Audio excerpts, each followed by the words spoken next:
엄마가 세상을 떠난 지도 6달째, 아이들은 어김없이 골목에 나왔습니다.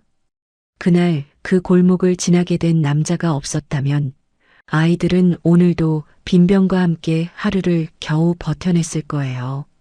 그런데 그 남자가 아이들을 알아본 순간 그 남자도 어린 쌍둥이의 세상도 180도 달라졌습니다. 뒤엉키고 또 뒤엉킨 운명의 장난, 바로 시작합니다. 윤태준이라는 남자를 설명하는데 긴 말은 필요 없습니다. 그가 회의실에 들어서면 임원들이 하던 말을 멈춥니다. 그가 서류를 덮으면 그게 곧 결론입니다. 46살 윤행코 그룹 회장, 건설과 물류를 양축으로 제게 10손가락 안에 이름을 올린 남자입니다. 직원들 사이에서 도는 말이 있었습니다. 저분 앞에 서면 내가 지금 얼마짜리로 계산당하는 기분이 든다고, 웃는 걸 본 사람이 없다고요. 그 말이 과장이 아니라는 걸 곁에서 오래 일한 사람일수록 더 잘 알았습니다. 그런 남자에게 건드리면 안 되는 영역이 딱 하나 있었습니다. 대화 중에 아이 얘기가 나오면 그는 반드시 화제를 잘라내거나 자리를 벗어났습니다. 회의 중에도 접대 자리에서도 예외가 없었습니다. 오래된 임원 하나가 술자리에서 이런 말을 꺼낸 적 있었습니다.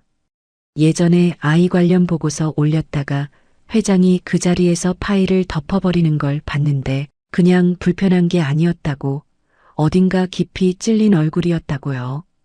그 말을 들은 사람들은 쓸데없는 소리라며 흘렸지만 20년 가까이 그 곁을 지켜온 비서실장 최병두만은 달랐습니다. 그는 아무 말도 하지 않았습니다. 다만 그날 저녁 자기 책상 맨 아래 서랍을 열어 낡은 서류 봉투 하나를 꺼냈다가 한참 후 다시 집어넣었습니다. 그 봉투 안에 무엇이 있는지 아직 아무도 몰랐습니다. 윤태준의 사생활은 단출했습니다. 이혼한 지 7년 재혼 이야기가 나온 건 그로부터 2해쯤 지난 뒤였습니다. 상대는 나지연, 4살 아래의 외모도 집안도 흠잡을 데 없는 여자였습니다. 언론은 재계의 완벽한 조합이라 썼지만 그 관계를 가까이서 본 사람이라면 알았습니다. 두 사람이 함께 있는 자리에서 온기 같은 건 없었습니다. 나지연은 늘 완벽하게 차려입고 나타났고 윤태준 옆에서 계산된 미소를 유지했지만 그녀의 시선은 늘 그의 얼굴이 아니라 그 뒤에 있는 것들을 향하고 있었습니다. 윤태준도 그걸 몰랐을 리 없습니다. 알면서도 밀어내지 않은 건 사랑이 아니라 피로감 때문이었습니다. 다시 누군가를 믿는 과정을 처음부터 밟아야 한다는 것에 대한 뼛속까지 스며든 피로감이었죠. 이 정도면 됐다는 결심처럼 그는 그 관계를 곁에 두고 있었습니다. 그날도 별다를 것 없는 오후였습니다. 외부 투자사 미팅을 마치고 차에 올랐는데 출발하자마자 빗방울이 유리를 두드리기 시작했습니다.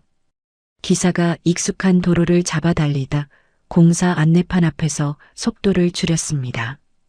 우회 안내를 따라 핸들을 꺾은 곳은 윤태준이 평생 지나본 적 없는 골목이었습니다. 반지하 창문이 지면에 바짝 붙어 낮게 깔리고 빛바랜 화분들이 삐뚤게 놓인 대문들이 이어졌습니다.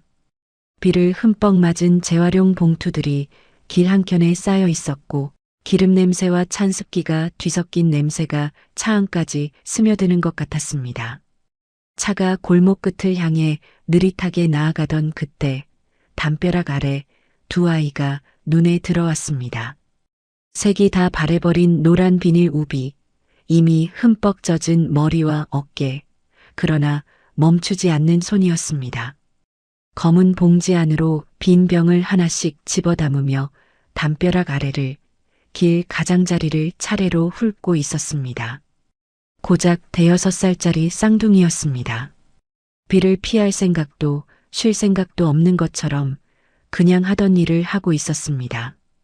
윤태준은 처음엔 그냥 지나치려 했습니다. 그런데 남자아이가 고개를 들었습니다.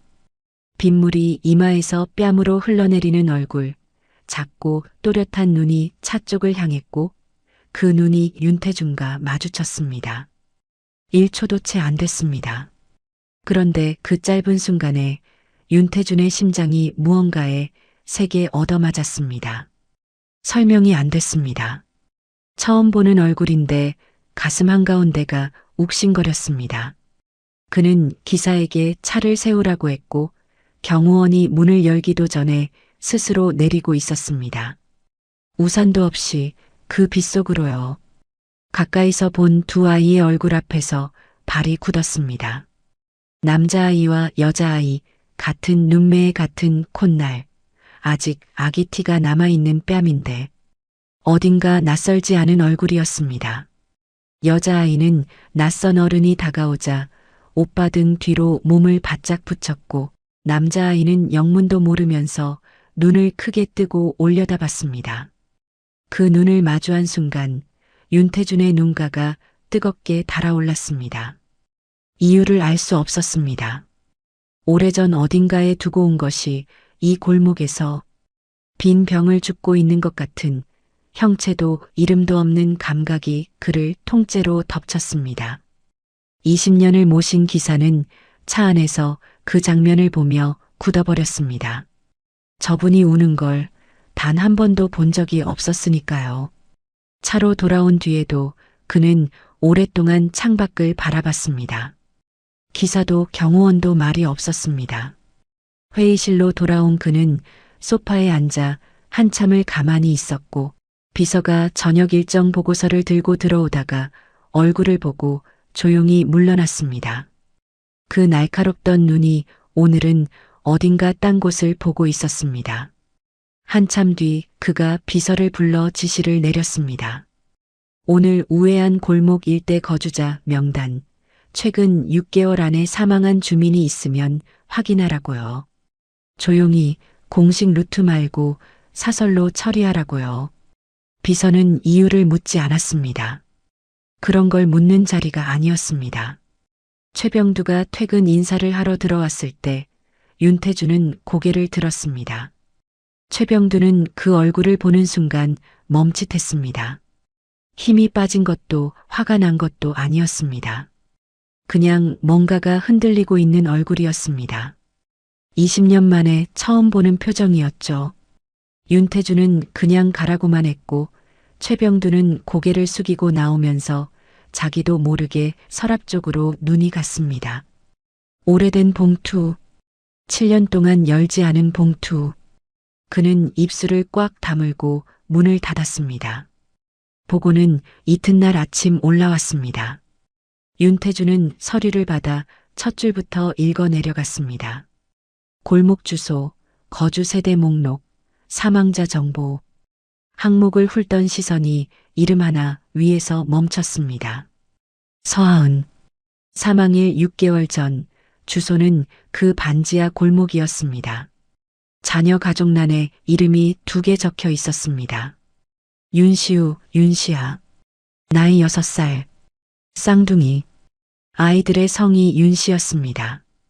그리고 그 엄마의 이름은 7년 전 그가 증거도 없이 내쫓은 바로 그 이름이었습니다.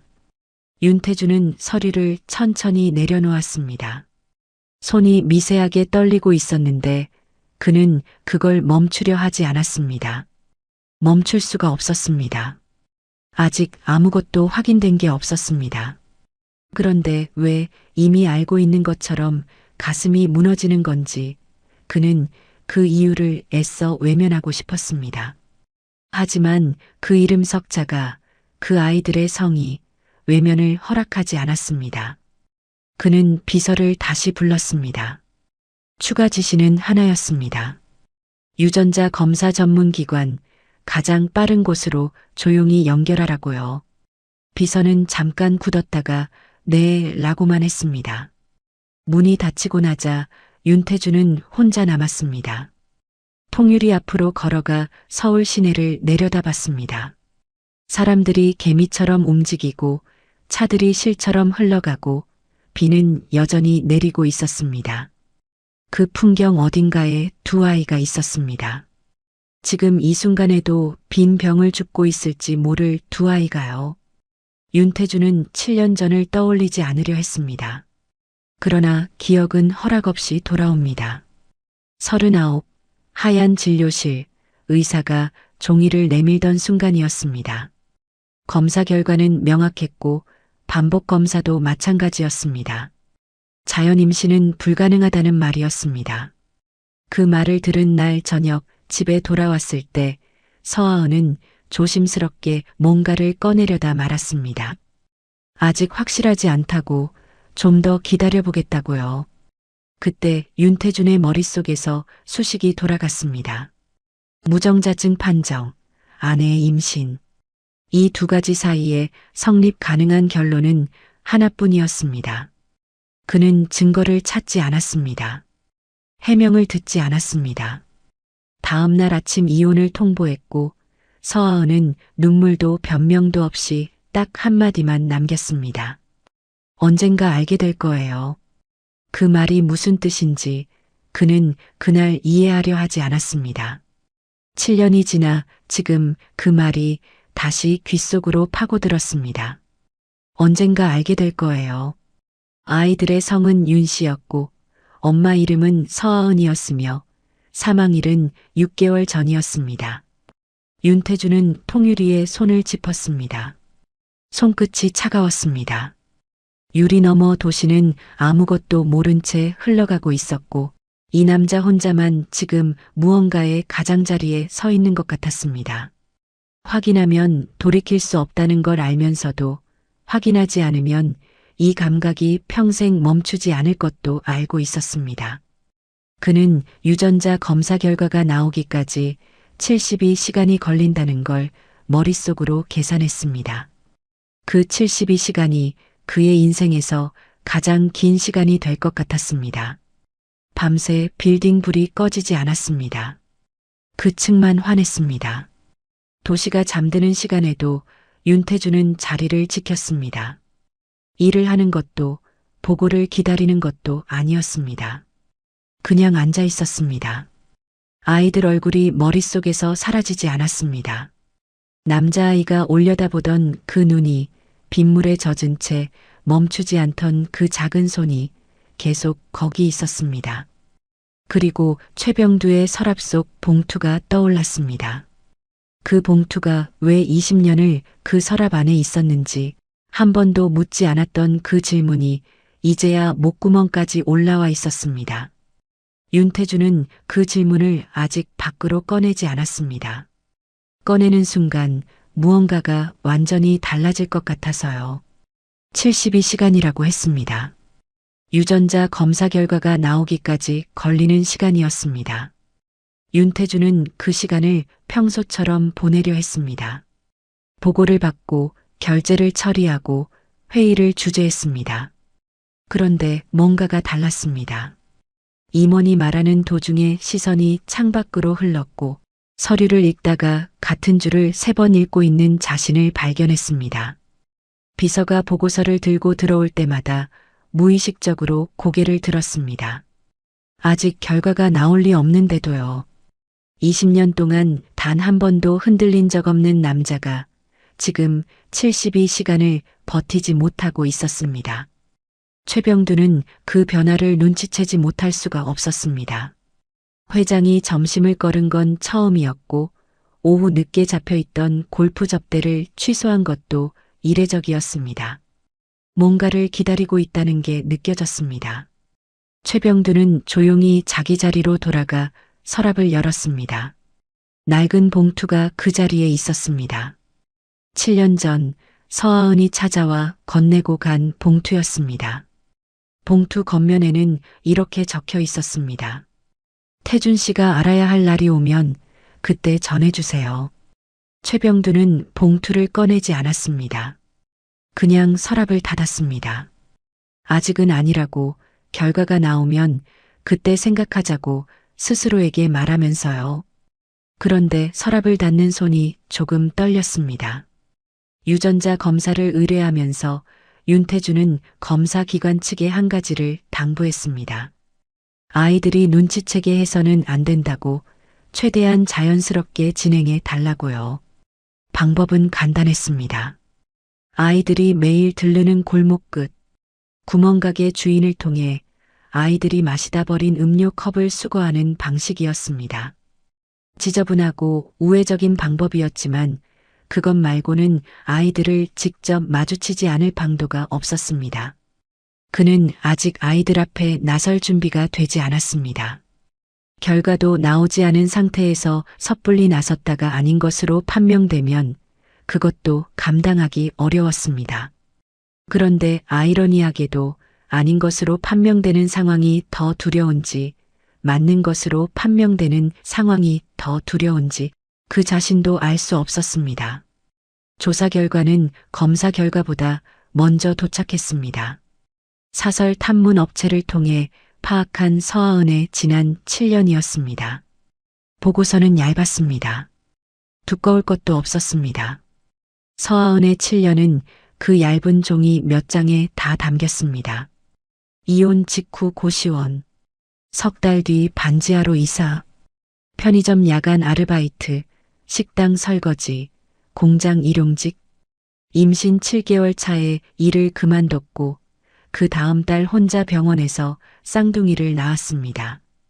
출생신고서에 아버지라는 비어 있었습니다.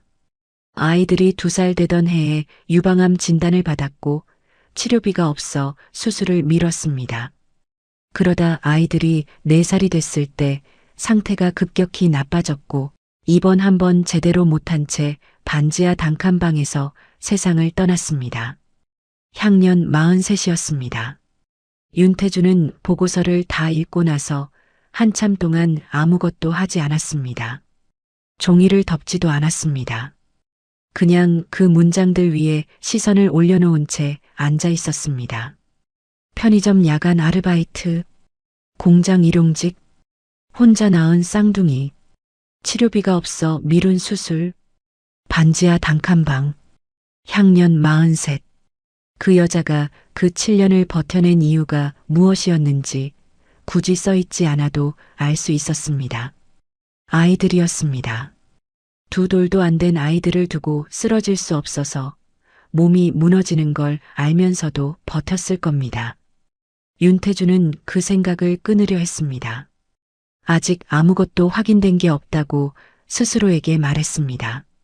그런데 가슴이 말을 듣지 않았습니다. 나지연이 저녁 약속을 잡아 연락해 왔습니다. 윤태주는 짧게 답했습니다. 오늘은 안 된다고요.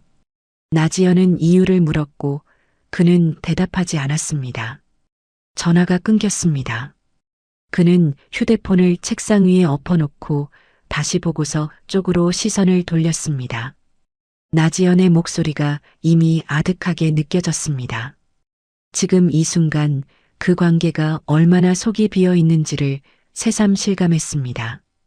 공들여 유지해온 약혼 관계도 언론에 오른 완벽한 조합이라는 수식도 이 얇은 보고서 한 장 앞에서 아무런 무게가 없었습니다. 이틀째 밤이었습니다. 윤태주는 퇴근을 하지 않았습니다. 운전기사가 대기 해제를 받은 것도 경호원들이 교대 없이 자리를 지킨 것도 그날이 처음이었습니다. 회장실 불은 새벽 2시가 넘도록 꺼지지 않았습니다. 최병두는 퇴근하다가 그 빛을 보고 멈췄습니다. 엘리베이터 앞에서 한참을 서 있었습니다. 올라가야 하나 아니면 그냥 가야 하나. 그는 결국 엘리베이터를 탔습니다. 그런데 버튼을 누른 건 지하 주차장이었습니다. 그냥 집으로 갔습니다. 봉투는 아직 서랍 안에 있었습니다. 결과가 나온 건 사흘째 오전이었습니다. 비서가 봉인된 서류 봉투를 들고 들어왔을 때 회장실 안에는 윤태준 혼자였습니다. 비서는 봉투를 책상 위에 내려놓고 아무 말 없이 나갔습니다. 윤태준은 그 봉투를 한동안 바라봤습니다. 손을 뻗으면 닿는 거리였는데 그 거리가 유난히 멀게 느껴졌습니다. 봉투를 열면 2가지 중 하나입니다. 아무 관계 없는 남이거나 아니면 자신의 자식이거나 어느 쪽이든 이 봉투를 여는 순간 지금까지와 같은 삶은 끝납니다. 그는 그걸 알면서도 손을 뻗었습니다. 봉투를 집어들었습니다. 그리고 천천히 봉인을 뜯었습니다. 결과지는 생각보다 짧았습니다. 의학적 수치들이 나열된 첫 페이지를 넘기면 마지막 페이지에 결론이 한 줄로 적혀 있었습니다. 윤태준의 눈이 그 줄 위에서 멈췄습니다. 심장이 귀 옆에서 뛰는 것 같았습니다. 그는 그 한 줄을 2번 읽었습니다. 3번 읽었습니다. 결과는 바뀌지 않았습니다. 부성 확률 99.9999%, 친자 일치였습니다. 윤태준은 결과지를 책상 위에 내려놓았습니다. 그리고 의자에 등을 기댔습니다. 천장을 바라봤습니다. 아무 말도 나오지 않았습니다. 그냥 숨을 쉬는 것만으로도 가슴이 꽉 찼습니다. 친자였습니다. 그 말이 머릿속에서 자꾸 돌았습니다. 골목에서 빈 병을 줍던 두 아이가 흠뻑 젖은 채로 손을 멈추지 않던 그 아이들이 자신의 자식이었습니다. 서하은은 임신한 채 쫓겨났습니다. 임신 7주차였다고 했습니다. 배가 표시도 나지 않을 시기였습니다. 그 상태로 혼자 고시원으로 갔고 혼자 낳았고 혼자 키웠습니다. 아버지 란을 비워둔 채로요. 윤태준은 눈을 감았습니다. 7년 전 자신이 내린 결론이 얼마나 빠르고 일방적이었는지를 지금 이 결과지 한 장이 전부 뒤집고 있었습니다. 증거도 없이 해명도 듣지 않고 그냥 잘라버렸습니다. 그리고 그 여자는 아무 말도 하지 않은 채 아이들을 데리고 사라졌습니다. 아니, 사라진 게 아니라 쫓겨난 겁니다. 그는 인터폰으로 최병두를 불렀습니다. 최병두가 들어왔을 때 회장실 안은 조용했습니다. 윤태준은 결과지를 뒤집어 놓은 채 최병두를 바라봤습니다. 아무 말도 하지 않았습니다. 그냥 바라봤습니다. 최병두는 그 눈빛을 마주치는 순간 무언가를 직감했습니다. 시선을 피하지 않았습니다. 피할 수가 없었습니다. 두 사람 사이에 한동안 말이 없었습니다. 그 침묵이 무겁게 가라앉는 동안 창밖으로 서울 시내가 아무것도 모른 채 흘러가고 있었습니다. 윤태준이 먼저 입을 열었습니다. 딱 한마디였습니다. 너 알고 있었냐? 최병두는 그 말을 듣는 순간 눈을 감았습니다. 그리고 오래 침묵했습니다. 그 침묵이 이미 답이었습니다. 최병두가 알고 있었습니다. 서하은이 임신했다는 사실을, 그 여자가 혼자 그 무게를 안고 나갔다는 사실을 그는 알면서도 침묵했습니다. 윤태준의 눈이 차갑게 식었습니다. 분노가 치밀어 오르는데 이상하게 소리가 나오지 않았습니다. 화를 낼 자격이 자신에게 있는지 그것부터 막혔습니다. 서하은을 내쫓은 건 최병두가 아니었습니다. 자신이었습니다. 최병두가 침묵한 건 잘못이지만 그 침묵이 생겨난 건 자신이 먼저 이혼을 통보했기 때문이었습니다. 말할 타이밍을 잃어버린 건 최병두였지만 그 타이밍을 없애버린 건 자신이었습니다. 윤태준은 천천히 시선을 창밖으로 돌렸습니다.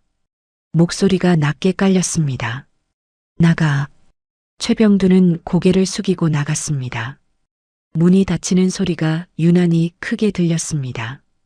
혼자 남은 회장실에서 윤태준은 오래 움직이지 않았습니다. 뒤집어 놓은 결과지가 책상 위에 있었고 서울 시내가 통유리 너머에 있었습니다. 어딘가 그 도시 안반지하 골목에 엄마 없이 두 아이가 있었습니다. 6살짜리 쌍둥이가 오늘도 빈 병을 주어 밥값을 마련하고 있을 그 아이들이요. 자신의 자식이었습니다. 그 사실이 실감으로 바뀌는데 시간이 걸렸습니다. 머리로는 알았습니다. 그런데 가슴이 그걸 받아들이는 속도는 달랐습니다. 너무 오래 닫혀 있었기 때문인지, 너무 갑작스럽기 때문인지, 그냥 모든 게 한꺼번에 쏟아지는 것 같아서 어디서부터 무너져야 할지 몰랐습니다. 그때 그의 머릿속에 한 가지 생각이 떠올랐습니다. 무정자증이었습니다. 자연 임신은 불가능하다고, 반복 검사에서도 결과는 같았다고 그 의사가 단호하게 말했습니다. 그런데 지금 이 결과지는 친자일치라고 말하고 있었습니다. 이 두 가지가 동시에 사실일 수는 없었습니다. 둘 중 하나가 틀렸습니다. 그리고 만약 틀린 쪽이 무정자증 판정이라면 자신이 7년 동안 안고 산 그 결론이 처음부터 오류였다는 얘기였습니다. 윤태주는 천천히 휴대폰을 들었습니다. 전화를 걸 곳이 있었습니다. 전화를 받은 건 7년 전 그 검사를 담당했던 의료원이었습니다. 윤태주는 담당 의사를 바꿔달라고 했고 잠시 후 연결된 의사에게 단도직입적으로 물었습니다. 당시 검사 기록을 다시 열람할 수 있냐고요. 의사는 잠시 망설이다가 내부 확인이 필요하다고 했고 2시간 뒤 다시 연락이 왔습니다. 목소리가 조심스러웠습니다. 당시 검사 결과에 오류가 있었다고 했습니다. 같은 날 같은 검사실에서 처리된 두 환자의 검체가 뒤바뀌었다고요. 당시 내부적으로 인지했으나 환자 측의 개별 통보가 이루어지지 않은 건이었다고 깊이 사과드린다고 했습니다. 윤태주는 전화기를 들고 창가에 서 있었습니다. 의사의 말이 귓속으로 들어왔지만 어딘가 먼 곳에서 들리는 것 같았습니다. 오진이었습니다. 처음부터 오진이었습니다. 서하은은 결백했습니다. 단 하루도, 단 한순간도 의심받을 이유가 없는 여자였습니다. 전화가 끊기고 나서 윤태주는 한동안 그 자세 그대로 서 있었습니다. 손에 든 전화기가 무거웠습니다. 통유리 너머 도시는 여전히 아무것도 모른 채 움직이고 있었습니다. 그는 천천히 손을 내렸습니다. 7년이라는 시간이 한꺼번에 무게로 바뀌어 가슴 위로 쏟아지는 것 같았습니다.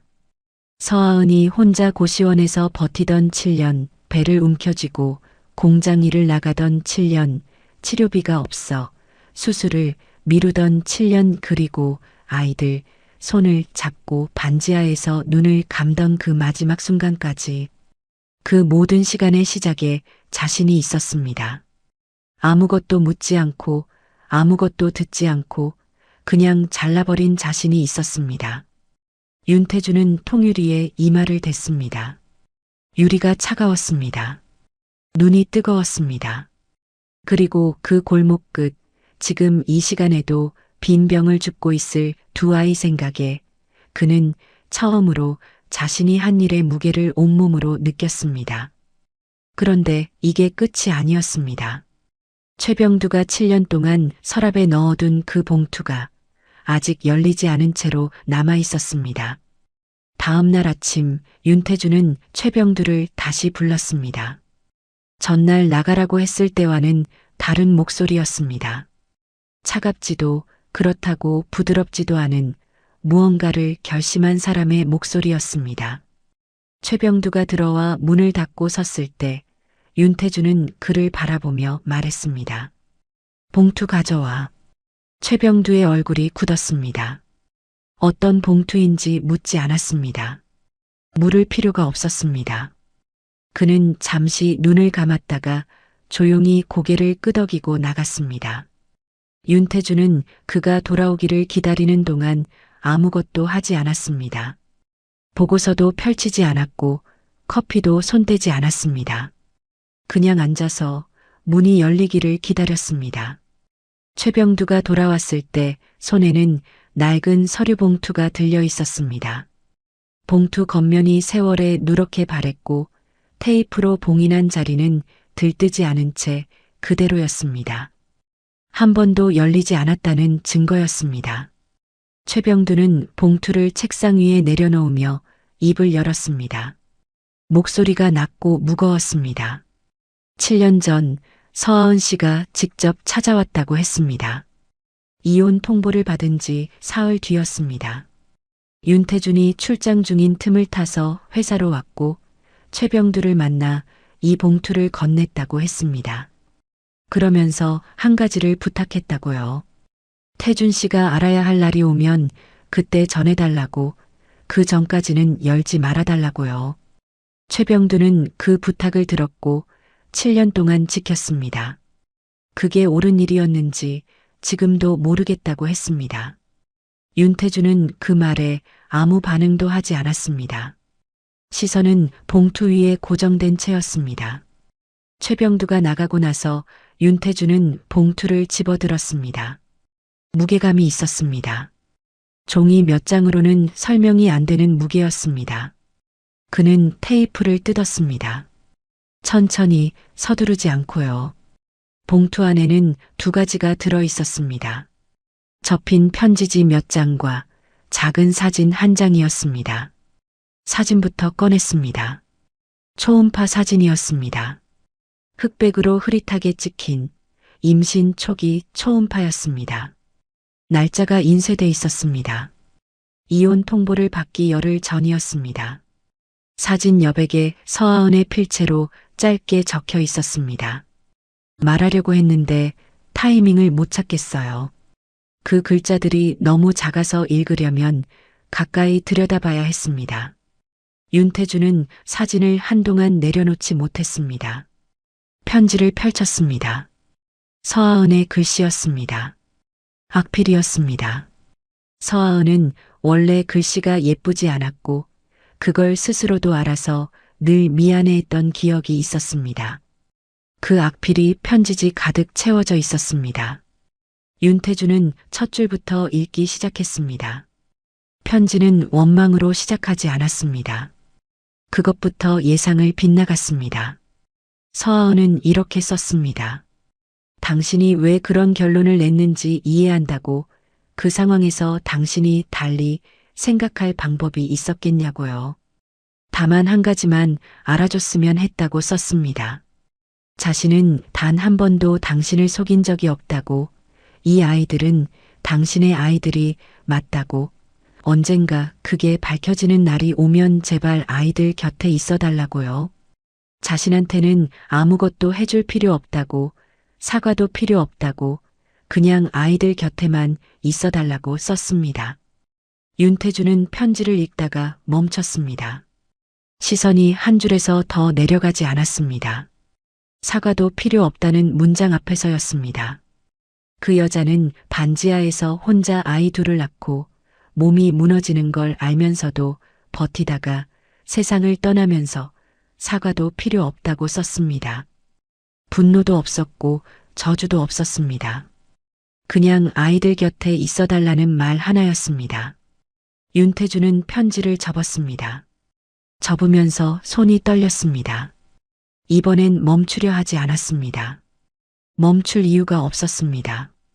창밖으로 서울이 보였습니다. 맑은 날이었습니다. 그 맑음이 지금 이 순간과 너무 어울리지 않아서 오히려 더 아팠습니다. 그는 자리에서 일어났습니다. 코트를 집어들고 회장실을 나섰습니다. 비서가 오후 일정을 상기시켰지만 그는 그냥 걸었습니다. 엘리베이터를 타고 지하 주차장으로 내려가 기사에게 말했습니다. 그 골목으로 가자고요. 기사는 어느 골목인지 되묻지 않았습니다. 며칠 전 우회했던 그 골목이라는 걸 알고 있었습니다. 차가 출발했습니다. 윤태주는 뒷좌석에 앉아 초음파 사진을 다시 꺼내 들었습니다. 흐릿한 흑백 사진, 그 안에 점처럼 찍혀 있는 두 개의 형체, 그리고 여백에 적힌 작은 글씨. 말하려고 했는데 타이밍을 못 찾겠어요. 그 글씨를 손끝으로 천천히 짚었습니다. 서아은은 말하려고 했습니다. 그런데 자신이 타이밍을 없애버렸습니다. 이혼을 통보한 그날 아침에 아무것도 듣지 않겠다는 눈빛 하나로요. 골목 입구에 차가 섰습니다. 윤태주는 문을 열고 내렸습니다. 며칠 전과 달리 하늘이 맑았습니다. 골목은 낮에 보니 더 좁고 낡았습니다. 담벼락에 습기 자국이 얼룩덜룩 남아 있었고 군데군데 페인트가 들떠 있었습니다. 그는 천천히 골목 안쪽으로 걸어 들어갔습니다. 어디에 아이들이 사는지는 보고서에 적혀 있었습니다. 골목 가장 안쪽 반지하 세 번째 집이었습니다. 계단을 2개 내려가면 낮고 작은 철문이 나오는 집이었습니다. 윤태주는 그 앞에 서서 잠시 멈췄습니다. 철문은 녹이 슬어 있었고 문 앞 좁은 공간에 작은 운동화 2켤레가 가지런히 놓여 있었습니다. 나란히 아주 가지런히요. 누가 시킨 것도 아닐 텐데 그렇게 놓여 있는 신발 2켤레를 보는 순간 윤태주는 목이 막혔습니다. 그는 철문 앞에서 한참을 서 있었습니다. 손을 들어 문을 두드리기까지 생각보다 오래 걸렸습니다. 안쪽에서 발소리가 들렸습니다. 작고 빠른 발소리였습니다. 아이들이었습니다. 철문이 삐걱거리며 열렸고 남자아이가 얼굴을 내밀었습니다. 며칠 전 골목에서 빗속에 올려다보던 그 눈이었습니다. 아이는 낯선 어른을 보고 잠깐 굳었습니다. 뒤에서 여자아이가 오빠 어깨 너머로 얼굴을 내밀었습니다. 윤태주는 무릎을 굽혔습니다. 아이들 눈높이에 맞추려고요. 그러면서 자신이 지금 뭘 할 수 있는지, 뭐라고 말해야 하는지 아무것도 준비가 돼 있지 않다는 걸 깨달았습니다. 20년을 결단력 하나로 살아온 남자가 6살짜리 아이 앞에서 처음으로 아무것도 모르는 사람이 됐습니다. 남자아이가 눈을 깜빡이며 물었습니다. 아저씨 누구예요? 윤태주는 그 질문에 대답하지 못했습니다. 지금 당장 대답할 수 있는 말이 세상에 없었습니다. 윤태주는 한동안 아이의 얼굴을 바라봤습니다. 6살이라는 게 믿기지 않을 만큼 눈빛이 또렷했습니다. 겁을 먹은 것도 아니고 그렇다고 쉽게 마음을 여는 것도 아닌 그냥 이 상황을 있는 그대로 받아들이는 눈이었습니다. 서하은의 눈이었습니다. 윤태주는 그걸 알아보는 순간 가슴이 내려앉았습니다. 그는 천천히 입을 열었습니다. 엄마 알던 사람이라고 잠깐 얘기해도 되냐고 물었습니다. 남자아이는 잠시 생각하더니 뒤를 돌아봤습니다. 여자아이와 눈을 맞췄습니다. 무언의 상이었습니다. 여자아이가 작게 고개를 끄덕였습니다. 남자아이가 철문을 조금 더 열었습니다. 집안은 좁고 낮았습니다. 반지하 특유의 서늘한 공기가 코끝을 스쳤고 창으로 들어오는 빛이 지면 높이에서 비스듬히 깔렸습니다. 세간이라고 할 만한 것들이 많지 않았습니다. 낡은 매트리스 하나, 작은 플라스틱 서랍장, 그리고 구석에 놓인 밥솥이었습니다. 그 밥솥 옆에 쌓인 건 뭔가 했더니 아이들이 주운 빈 병들이었습니다. 아직 팔지 못한 것들이 구석에 차곡차곡 쌓여 있었습니다.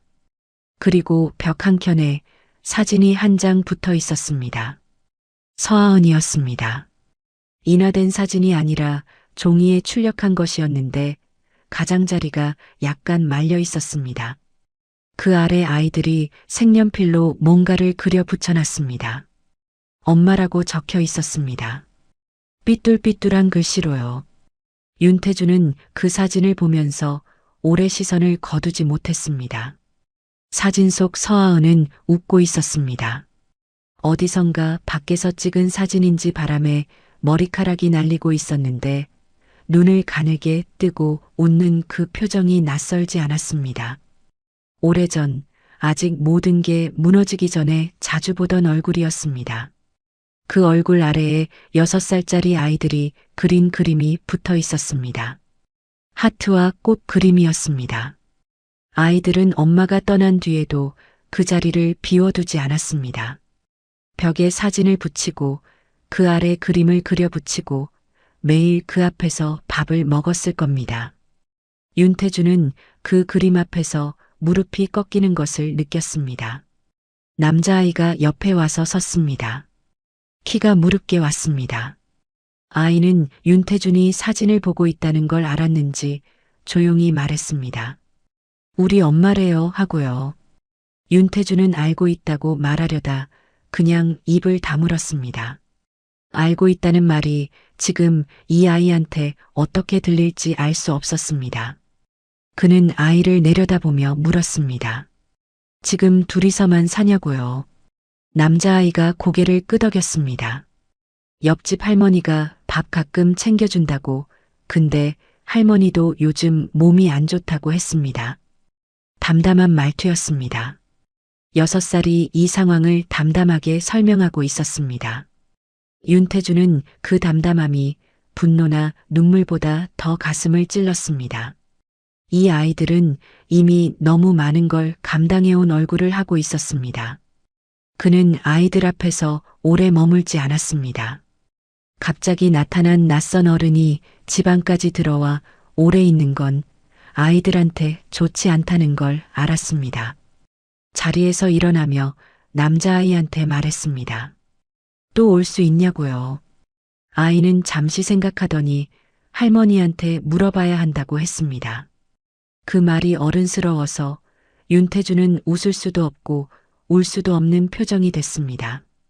그는 고개를 끄덕이고 철문 밖으로 나왔습니다. 계단을 올라 골목으로 나서면서 잠깐 돌아봤습니다. 철문은 이미 닫혀 있었습니다.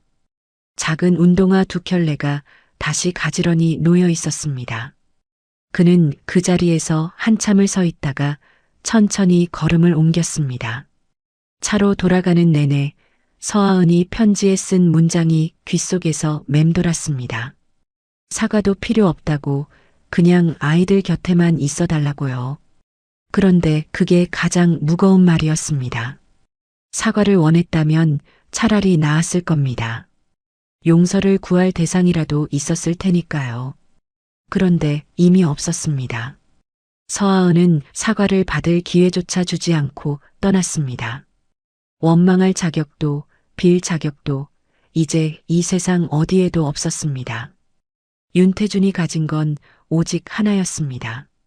남겨진 2 아이뿐이었습니다. 차 문을 열고 앉으면서 그는 한 가지를 직감했습니다.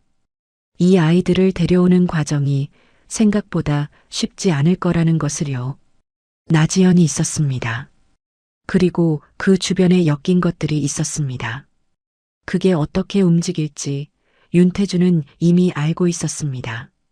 이제부터가 시작이었습니다. 나지연이 먼저 눈치를 챈 건 윤태준이 말을 꺼내기도 전이었습니다. 여자의 감이라기보다는 오래 계산해온 사람의 촉이었습니다. 며칠 전부터 윤태준이 달라졌다는 걸 느꼈습니다. 전화를 늦게 받거나 아예 받지 않는 날이 생겼고 약속을 취소하는 횟수가 늘었으며 함께 있는 자리에서도 어딘가 딴 데 가 있는 눈이었습니다. 나지연은 직접 묻지 않았습니다. 그 대신 자기 방식으로 움직였습니다. 윤태준의 비서실 쪽에 조용히 선을 댔고 최근 회장 동선에 평소와 다른 점이 있었는지 슬며시 확인했습니다. 돌아온 정보는 짧았습니다. 회장이 최근 반지하 골목 일대를 2차례 방문했고 유전자 검사기관에 의뢰를 넣었다는 것이었습니다. 나지연은 그 말을 듣는 순간 표정을 바꾸지 않았습니다. 속으로는 이미 계산기가 돌아가고 있었지만요. 윤태준이 나지연을 불러 이야기를 꺼낸 건 그로부터 이틀 뒤였습니다. 저녁 자리였습니다. 음식은 거의 손대지 않은 채였고 윤태준은 천천히 그러나 빠짐없이 설명했습니다. 전처 서하은의 사망 사실, 남겨진 쌍둥이, 유전자 검사 결과, 그리고 오진이었다는 것까지요. 나지연은 듣는 내내 표정을 유지했습니다. 잘 관리된 얼굴이었습니다. 다 듣고 나서 그녀가 먼저 한 말은 위로가 아니었습니다. 그 아이들을 어떻게 할 생각이냐고 물었습니다. 윤태준은 데려올 생각이라고 했습니다. 나지연의 눈이 잠깐 흔들렸습니다. 아주 잠깐이었는데 윤태준은 그걸 놓치지 않았습니다. 그녀는 곧 미소를 되찾았지만 그 미소가 어떤 종류인지 윤태준은 이미 알고 있었습니다. 그날 밤 나지연은 혼자 오래 앉아 있었습니다. 계획이 틀어졌습니다. 윤태준에게 자식이 없다는 것, 그것이 그녀의 계산에서 중요한 전제였습니다. 후계 구도가 단순할수록 자신의 입지가 단단해지는 구조였는데 지금 그 전제가 통째로 뒤집혔습니다. 더 나쁜 건 상대가 6살짜리 아이들이라는 점이었습니다. 전처 소생의 성인 자녀라면 법적으로든 감정적으로든 거리를 둘 여지가 있었습니다. 그런데 6살이었습니다. 엄마도 없이 반지하에서 빈병을 줍던 아이들이었습니다. 이 상황에서 자신이 반대 입장에 서면 어떻게 보일지 나지연은 그걸 누구보다 잘 알았습니다. 그래서 더 조심스러웠습니다. 정면으로 막는 건 득이 없었습니다. 다른 방법이 필요했습니다. 며칠 뒤 나지연이 먼저 제안을 했습니다. 자신도 아이들을 만나보고 싶다고 같이 가도 되겠냐고요. 윤태주는 잠시 그녀를 바라봤습니다. 의도를 모르지 않았지만 막을 이유를 대기도 애매했습니다. 그는 짧게 답했습니다. 괜찮다고요. 나지연은 그날 아이들을 위한 선물을 챙겨 골목으로 갔습니다. 포장이 반듯한 장난감 상자였습니다. 아이들은 낯선 여자를 보며 철문 뒤에 붙어 있었고 나지연은 상냥하게 웃으며 선물을 내밀었습니다. 그 웃음이 얼마나 계산된 것인지 6살짜리 아이들이 알 리 없었습니다. 그런데 윤태주는 알았습니다. 나지연이 아이들을 바라보는 눈이 따뜻하지 않았습니다. 친절했지만 따뜻하지 않았습니다. 그 차이를 구분하는 눈이 윤태준한테는 있었습니다. 돌아오는 차 안에서 나지연이 말을 꺼냈습니다. 아이들 양육 문제는 전문기관을 통해 절차를 밟는 게 맞지 않겠냐고 갑자기 낯선 환경에 데려오는 건 아이들한테도 좋지 않을 수 있다고요. 말은 맞았습니다. 그래서 더 조심스럽게 들렸습니다. 윤태주는 그 말의 앞뒤를 다 들으면서 한 가지를 확인했습니다. 나지연은 아이들 걱정을 하는 게 아니었습니다. 시간을 끌고 싶었습니다. 절차가 길어질수록 자신이 이 상황에 개입할 여지가 생기는 구조를 만들고 싶었던 겁니다. 윤태주는 대답하지 않았습니다. 창밖을 바라보며 아무 말도 하지 않았습니다. 그 침묵이 어떤 의미인지 나지연도 읽었을 겁니다. 그 무렵 옆집 박말순 할머니가 윤태준을 찾아왔습니다. 아이들이 말했다고 했습니다. 엄마 알던 아저씨가 왔다 갔다고요. 할머니는 74 나이에 허리가 굽었지만 눈빛이 단단한 사람이었습니다. 윤태준 앞에 앉아 처음 한동안은 말이 없었습니다. 그러다 입을 열었습니다. 서아은 씨가 마지막 반년을 어떻게 보냈는지 아느냐고 물었습니다. 윤태준은 모른다고 했습니다. 할머니가 천천히 말했습니다. 몸이 무너지는 걸 알면서도 병원을 끊었다고, 치료비로 쓸 돈을 아이들 통장에 넣어뒀다고, 마지막 한 달은 일어서지도 못하면서 아이들 밥은 꼭 자기 손으로 차렸다고요. 숨이 넘어가던 날 밤에도 아이들한테 내일 아침에 먹을 것 챙겨놨다고, 걱정 말고 자라고 했다고요. 할머니는 말하면서 울지 않았습니다. 이미 너무 많이 울어서 눈물이 다 말랐다고 했습니다. 윤태주는 그 말을 들으며 시선을 내렸습니다. 고개를 들 수가 없었습니다. 할머니가 자리를 일어서려다 멈췄습니다. 그러더니 품에서 작은 봉투 하나를 꺼냈습니다. 서아은 씨가 남긴 거라고 했습니다. 최병두에게 맡긴 봉투 말고 따로 남긴 것이었습니다. 할머니한테는 다른 걸 맡겼다고요. 아이들한테 줄 거라고, 아이들 아버지를 만나거든 같이 전해달라고 부탁했다고 했습니다. 윤태주는 봉투를 받아들었습니다. 가볍고 얇았습니다. 안에 뭐가 들었는지 물었더니 할머니가 말했습니다. 사진이요라고요. 아이들 어릴 때 사진이랑 서아은 씨가 아이들한테 쓴 편지라고 했습니다. 시우한테 하나, 시아한테 하나, 그리고 아이들 아버지한테 하나가 더 있다고요. 윤태주는 봉투를 쥔 채 한동안 움직이지 못했습니다. 서아은은 죽으면서까지 준비를 해뒀습니다. 자신이 없어진 뒤에도 아이들이 혼자가 아니도록 언젠가 아버지가 올 것을 알고 기다린 것처럼요. 그 준비가 너무 단단해서 오히려 가슴이 무너졌습니다. 봉투 안의 편지는 아직 읽지 않았습니다. 그런데 이미 알 것 같았습니다. 서아은은 이번에도 원망하지 않았을 거라는 걸요. 그게 가장 두려웠습니다. 윤태주는 그날 저녁 늦게 회장실로 돌아와 봉투를 열었습니다. 사진이 먼저 나왔습니다. 몇 장 되지 않았습니다. 아이들이 갓난쟁이일 때 찍은 것, 돌 무렵으로 보이는 것, 그리고 서너 살쯤 됐을 때 골목 앞에서 찍은 것이었습니다. 서아은이 한 장에도 없었습니다. 사진을 찍는 사람이 늘 서아은이었다는 뜻이었습니다.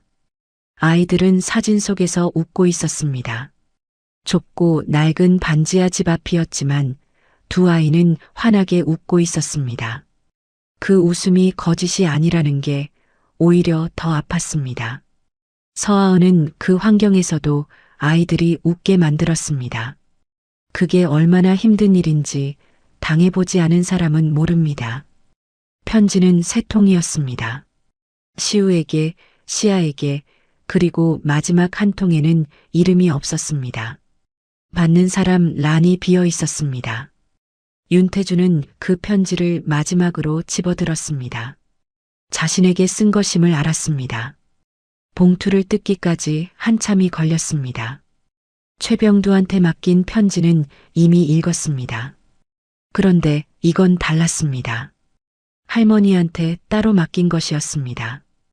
혹시 첫 번째 편지가 전해지지 않을 경우를 대비한 것인지 아니면 전혀 다른 내용인지 알 수 없었습니다. 그는 편지를 펼쳤습니다. 서아은의 악필이 또 있었습니다. 이번엔 글씨가 더 흔들렸습니다. 몸이 많이 안 좋은 상태에서 쓴 것이 느껴졌습니다. 줄도 맞지 않았고 중간에 글씨가 멈췄다가 다시 시작하는 지점이 여러 군데였습니다. 힘이 없어서 잠깐 쉬었다가 다시 쓴 흔적이었습니다. 편지는 짧았습니다. 긴 말 없이 몇 문장으로 끝났습니다. 아이들 이름은 태준 씨가 지어줬으면 했는데 그러지 못했다고, 시우 씨아는 자신이 지었는데 마음에 들었으면 좋겠다고 썼습니다. 아이들이 밥은 잘 먹는지, 콩은 골라내지 않고 먹게 가르쳐달라고, 시아는 무서운 게 많은 아이니까 옆에 있어주면 좋겠다고 썼습니다. 그리고 마지막 줄에 딱 한 문장이 더 있었습니다. 고생했어요 라고요. 윤태준한테 하는 말이었습니다. 고생했어요. 그 말이 왜 거기 있는지 처음엔 이해가 안 됐습니다. 고생한 건 서아은이었습니다. 자신이 아니었습니다. 그런데 서아은은 자신한테 고생했다고 썼습니다. 윤태주는 그 문장 앞에서 오래 멈췄습니다. 7년 동안 혼자 그 무게를 안고 살아온 여자가 죽으면서 쓴 마지막 말이 그 말이었습니다. 미웠을 텐데, 원망했을 텐데, 그럼에도 불구하고 그 여자는 고생했다고 썼습니다. 윤태주는 편지를 접었습니다. 눈이 뜨거워졌습니다. 이번엔 참지 않았습니다. 참을 이유가 없었습니다. 통유리 넘어 서울 야경이 번지며 흔들렸습니다.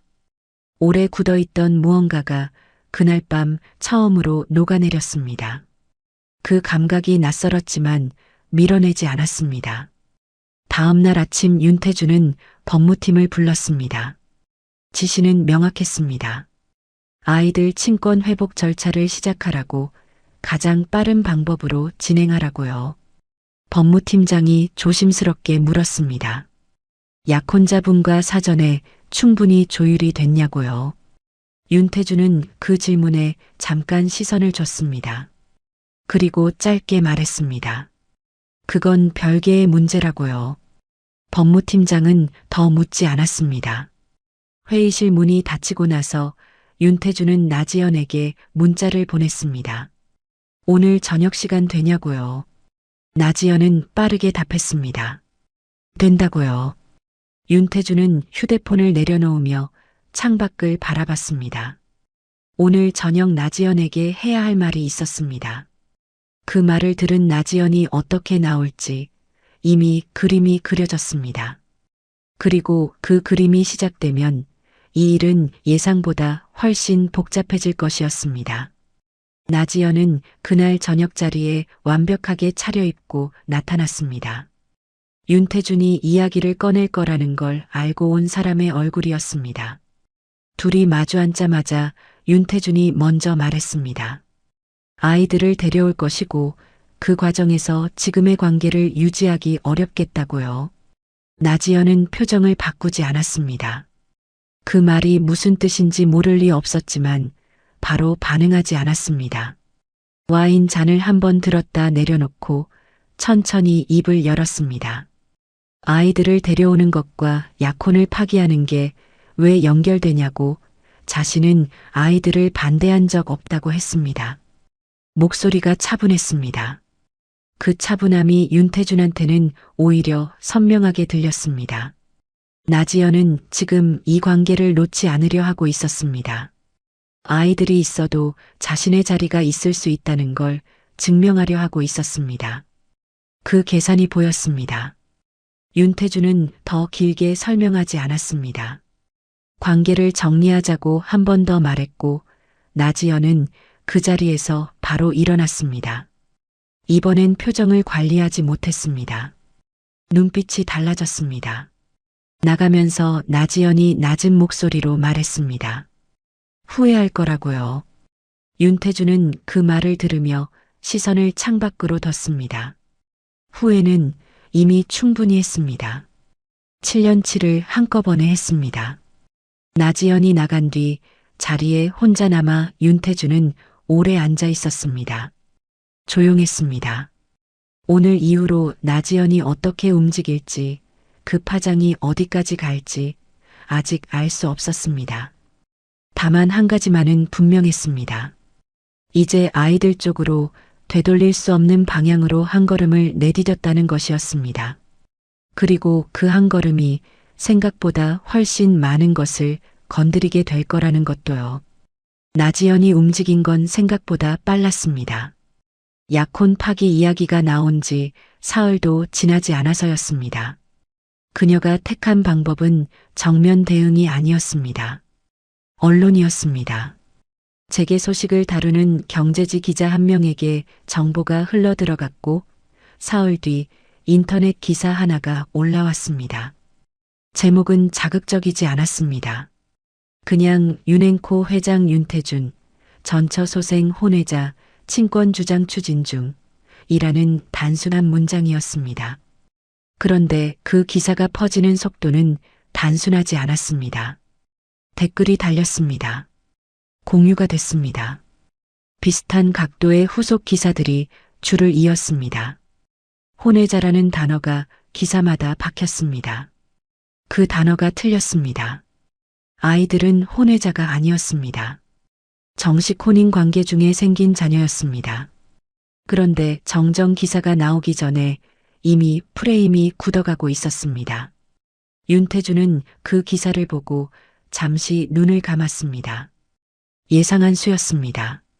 나지연이 어떤 식으로 나올지 대략의 그림은 그려져 있었습니다. 그런데 막상 기사가 눈앞에 있으니 감정이 다른 방향에서 치밀었습니다. 아이들이었습니다. 아직 6살인 아이들이 혼외자라는 단어로 인터넷에 오르내리고 있었습니다. 시우와 시아는 지금 그 골목에서 그 기사의 존재도 모른 채 오늘 하루를 보내고 있겠지만 이 기사는 남습니다. 검색하면 나옵니다. 언젠가 그 아이들이 자라서 자기 이름을 검색했을 때 이 단어와 마주치게 됩니다. 그 생각이 들자 윤태준은 차갑게 굳었습니다. 법무팀에 전화를 걸었습니다. 정정보도 요청과 함께 해당 기사를 유포한 경로를 추적하라고 법적 대응 준비에 들어가라고 지시했습니다. 목소리가 낮고 또렷했습니다. 나지연은 거기서 멈추지 않았습니다. 그녀 쪽에서 윤태준의 모친에게 접촉을 시도했습니다. 윤태준의 어머니는 70대 초반으로 경기도 외곽의 작은 전원주택에서 조용히 지내는 분이었습니다. 사업 이야기에는 일절 관여하지 않았고 아들의 결정에 함부로 끼어들지 않는 분이었지만 손주라는 말에는 달랐습니다. 나지연이 어떤 방식으로 말을 꺼냈는지는 모르지만 윤태준 모친이 먼저 전화를 했습니다. 아이들 이야기 들었다고 한번 보러 가도 되겠냐고요. 윤태준은 그 전화를 받으며 잠깐 멈췄습니다. 어머니가 아이들 존재를 반길 뿐이라는 건 알았습니다. 그런데 이 타이밍에 어머니가 움직인다는 건 나지연이 그 방향으로 판을 유도했다는 의미이기도 했습니다. 그는 어머니께 조금만 기다려달라고 했습니다. 먼저 정리해야 할 것들이 있다고요. 친권 회복 절차는 생각보다 복잡하지 않았습니다. 유전자 검사 결과가 있었고 혼인 관계 중 출생이 법적으로 확인됐으며 아이들을 부양할 능력에 이의를 제기할 사람이 없었습니다. 법무팀은 이르면 한 달 안에 마무리될 수 있다고 했습니다. 문제는 법이 아니었습니다. 아이들이었습니다. 아이들이 낯선 어른을 따라 낯선 곳으로 가겠다고 할 리 없었습니다. 그 나이 아이들한테 절차와 법적 친권이 무슨 의미인지 설명하는 건 불가능했습니다. 윤태준은 그걸 알고 있었습니다. 그래서 그는 법보다 먼저 아이들한테 가기로 했습니다. 서류가 완성되기 전에 자신이 먼저 그 골목에 쌓여야 한다고 생각했습니다. 매일 가기로 했습니다. 그날부터 윤태준은 퇴근 후 골목으로 갔습니다. 처음 며칠은 아이들이 문을 잘 열어주지 않았습니다. 철문 너머에서 인기척만 느껴졌습니다. 그는 서두르지 않았습니다. 문 앞에 먹을 것을 놓고 돌아왔습니다. 편의점 삼각김밥이었습니다. 2개씩이었습니다. 다음 날 가보면 없어져 있었습니다. 그것만으로 충분했습니다. 사흘째 되던 날 철문이 조금 열렸습니다. 시우가 얼굴을 내밀었습니다. 왜 매일 오냐고 물었습니다. 윤태준은 솔직하게 말했습니다. 보고 싶어서라고요. 시우가 잠시 생각하더니 들어오라고 했습니다. 그게 시작이었습니다. 아이들과 처음 밥을 먹은 날이 기억에 남았습니다. 윤태준이 국밥을 사왔고 셋이 좁은 방 바닥에 앉아 먹었습니다. 윤태준은 평생 바닥에 앉아 밥을 먹어본 기억이 없었습니다. 허리가 불편했습니다. 그런데 그날 식사가 이상하게 오래 기억에 남을 것 같다는 걸 느꼈습니다. 시아가 국물을 후루룩 소리내어 마셨고 시우가 그건 소리내면 안 된다고 나무랐습니다. 어디서 그런 걸 배웠는지 알 수 없는 예의였습니다. 서하은이 가르친 것이겠죠. 윤태준은 그 장면을 보며 국밥 한 술을 떴습니다. 목이 메었지만 내색하지 않았습니다. 아직 아이들 앞에서 울면 안 된다고 생각했습니다.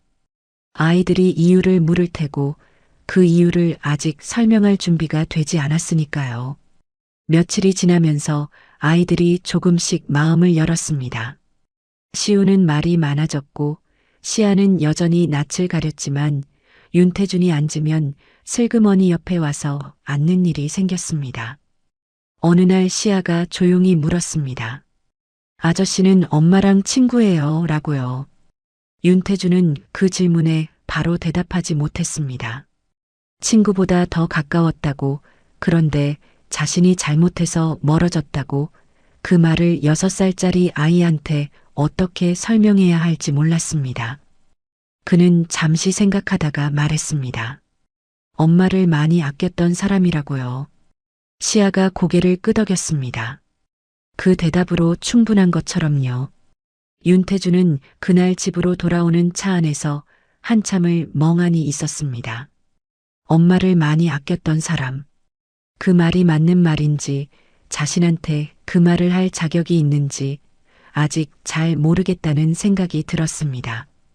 그 무렵 나지연 쪽에서 움직임이 포착됐습니다. 이번엔 언론이 아니었습니다. 아동복지 관련 기관에 누군가 익명으로 민원을 넣었다는 정보가 들어왔습니다. 내용은 윤태준이 아이들에게 부적절하게 접근하고 있다는 것이었습니다. 법적 친권도 확정되지 않은 상태에서 임의로 아이들과 접촉한다는 취지였습니다. 민원 자체가 법적 효력을 갖는 건 아니었습니다. 그런데 목적은 효력이 아니었습니다. 절차를 늦추는 것, 윤태준이 아이들과 접촉하는 것을 불편하게 만드는 것이었습니다. 윤태준은 그 보고를 받고 잠시 눈을 감았습니다. 나지연이 이 정도까지 할 줄은 알았습니다. 그런데 막상 아이들이 도구로 쓰이는 걸 보니 감정이 달랐습니다. 그는 법무팀에 추가 지시를 내렸습니다. 그리고 골목으로 향했습니다. 오늘도 아이들 밥을 챙겨야 했으니까요. 나지연이 무슨 수를 쓰든 그것보다 아이들 앞에 매일 나타나는 것이 먼저였습니다. 최병두가 조용히 찾아온 건 그로부터 며칠 뒤였습니다. 퇴근 시간이 한참 지난 저녁이었습니다. 윤태준은 골목에서 막 돌아와 회장실에 앉아 있었고 최병두는 문을 두드리고 들어와 맞은편 소파에 앉았습니다. 오래 말이 없었습니다. 두 사람 사이에 그런 침묵이 낯설지 않았지만 그날 침묵은 종류가 달랐습니다. 최병두가 먼저 입을 열었습니다. 사직서를 준비했다고 했습니다. 목소리가 흔들리지 않았습니다. 오래 생각한 끝에 나온 말이라는 게 느껴졌습니다. 자신이 7년 전에 침묵한 것이 결과적으로 서하은 씨와 아이들이 그렇게 살게 만든 것에 일조했다고, 그 자리에 계속 있는 게 맞지 않는다고 했습니다. 윤태준은 그 말을 듣는 내내 아무 반응도 하지 않았습니다. 최병두가 말을 끝내고 사직서를 책상 위에 올려놓았습니다. 윤태준은 사직서를 바라봤습니다. 집어들지 않았습니다. 한참 뒤 입을 열었습니다. 최병두가 침묵한 건 잘못이라고 했습니다. 그건 맞다고요. 그런데 그 침묵이 생긴 건 자신이 먼저 이혼을 통보했기 때문이라고, 말할 타이밍을 없애버린 건 자신이었다고 했습니다. 최병두가 아니라 자신이 그 구조를 만들었다고요. 잠깐 멈췄다가 말했습니다. 사직서는 받지 않겠다고요. 최병두의 눈이 흔들렸습니다. 윤태준은 그냥 가라고 했습니다. 20년을 함께한 사람을 이 일로 보내는 건 자신이 원하는 게 아니라고 말하지 않았지만 그 눈빛에 다 있었습니다. 최병두는 사직서를 다시 집어들지 않은 채 일어났습니다. 고개를 깊이 숙이고 나갔습니다. 문이 닫히는 소리가 났습니다. 그 소리가 전보다 가볍게 들렸습니다. 친권 절차가 마무리 단계에 접어들면서 윤태준은 아이들을 데려올 공간을 준비하기 시작했습니다. 집을 새로 꾸미는데 익숙한 사람이 아니었습니다. 인테리어 업체에 일임하면 될 일이었지만 이번엔 그렇게 하지 않았습니다. 직접 가구를 보러 갔습니다. 아이들 방에 들어갈 침대와 책상이었습니다. 매장에서 아이용 가구 앞에 서 있는 자신이 낯설었습니다. 직원이 다가와 몇 살 아이냐고 물었고 6살 쌍둥이라고 대답했습니다. 그 말을 입 밖으로 내는 순간 뭔가가 현실로 내려앉는 감각이 있었습니다. 6살 쌍둥이, 자신의 아이들. 그 말이 이제 자연스럽게 나왔습니다. 어색하지 않았습니다. 아이들한테 이야기를 꺼낸 건 어느 저녁 밥을 먹고 나서였습니다. 시우와 시아가 나란히 앉아 있었고 윤태준은 두 아이를 번갈아 바라보다가 천천히 말했습니다. 자신이 아빠라고요. 시우가 눈을 크게 떴습니다. 시아는 숟가락을 내려놓았습니다. 잠시 침묵이 흘렀습니다. 시우가 먼저 물었습니다. 왜 이제 왔냐고요? 그 질문에 윤태준은 바로 대답하지 못했습니다. 왜 이제 왔냐는 6살짜리 질문이 세상에서 가장 무거운 질문이 됐습니다. 그는 잠시 있다가 말했습니다. 늦었다고 미안하다고요. 시우가 한동안 그를 바라보다가 고개를 끄덕였습니다. 그리고 다시 밥을 먹기 시작했습니다. 시아는 아무 말도 하지 않았습니다. 다만 밥을 다 먹고 나서 살며시 윤태준 옆으로 와 앉았습니다. 말도 없이 그냥 옆에 앉았습니다. 그것으로 충분했습니다. 그것으로 충분하고도 남았습니다. 나지연의 마지막 수는 그 직후에 나왔습니다. 윤태준 모친에게 직접 찾아가 아이들 이야기를 꺼냈습니다. 전처소생 아이들을 들이면 집안 구도가 복잡해진다고, 자신이 곁에 있으면 그 부분을 잘 정리할 수 있다고 했다는 겁니다. 윤태준 모친은 나지연의 말을 끝까지 들었습니다. 그리고 딱 한마디 했습니다. 그 아이들이 내 손주라면 정리할 게 없다고요. 나지연이 더 말을 잇지 못했다고 했습니다. 윤태준은 어머니한테 그 이야기를 전해 듣고 한참을 말이 없었습니다. 어머니는 전화기 너머에서 덧붙였습니다. 아이들 데리고 한번 오라고 국 끓여놓겠다고요. 윤태준은 알겠다고 했습니다. 전화를 끊고 나서 창밖을 바라봤습니다. 나지연이 어디서부터 계산이 어긋났는지 이제 분명해졌습니다. 자신 주변 사람들이 생각보다 단단하다는 걸 그녀는 처음부터 잘못 읽었습니다. 나지연이 완전히 물러난 건 조용했습니다. 소란스럽게 끝날 거라고 예상했는데 그렇지 않았습니다. 법무팀이 언론 유포 경로를 추적한 결과가 나왔고 익명 민원의 출처도 확인됐습니다. 윤태준은 그 자료를 들고 나지연을 한 번 더 만났습니다. 길지 않은 자리였습니다. 나지연은 자료를 보더니 오래 말이 없었습니다. 그러다 천천히 자리에서 일어났습니다. 이번엔 후회할 거라는 말도 없었습니다. 그냥 나갔습니다. 코트 자락이 문 사이로 사라지는 걸 보면서 윤태준은 아무것도 느끼지 않았습니다. 분노도 안도도 아니었습니다. 그냥 끝났다는 감각이었습니다. 처음부터 감정이 없던 관계가 감정 없이 끝나는 건 어떻게 보면 당연한 일이었습니다. 그리고 그 주 금요일 친권 회복이 법적으로 확정됐습니다. 법무팀장이 서류를 들고 들어왔을 때 윤태준은 회의 중이었습니다. 회의를 멈추고 서류에 서명했습니다. 임원들이 영문을 모른 채 지켜봤습니다. 윤태준은 서명을 마치고 서류를 법무팀장에게 돌려줬습니다. 그리고 회의를 이어갔습니다. 아무 일도 없었던 것처럼요.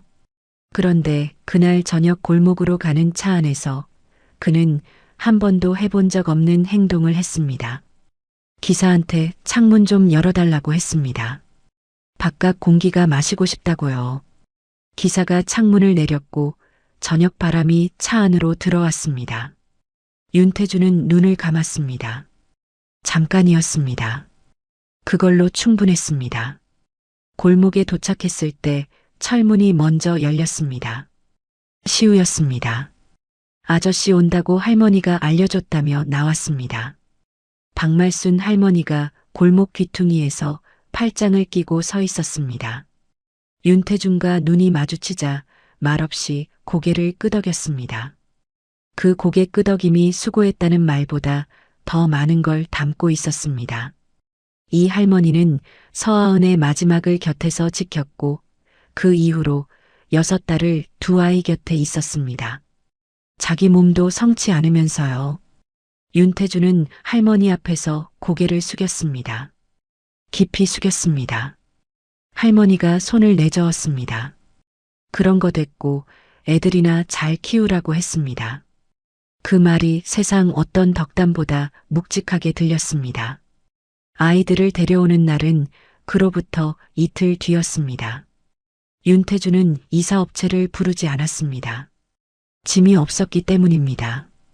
두 아이가 가진 것은 낡은 옷 몇 벌, 색연필 한 통, 그리고 벽에 붙여뒀던 서아은의 사진이 전부였습니다.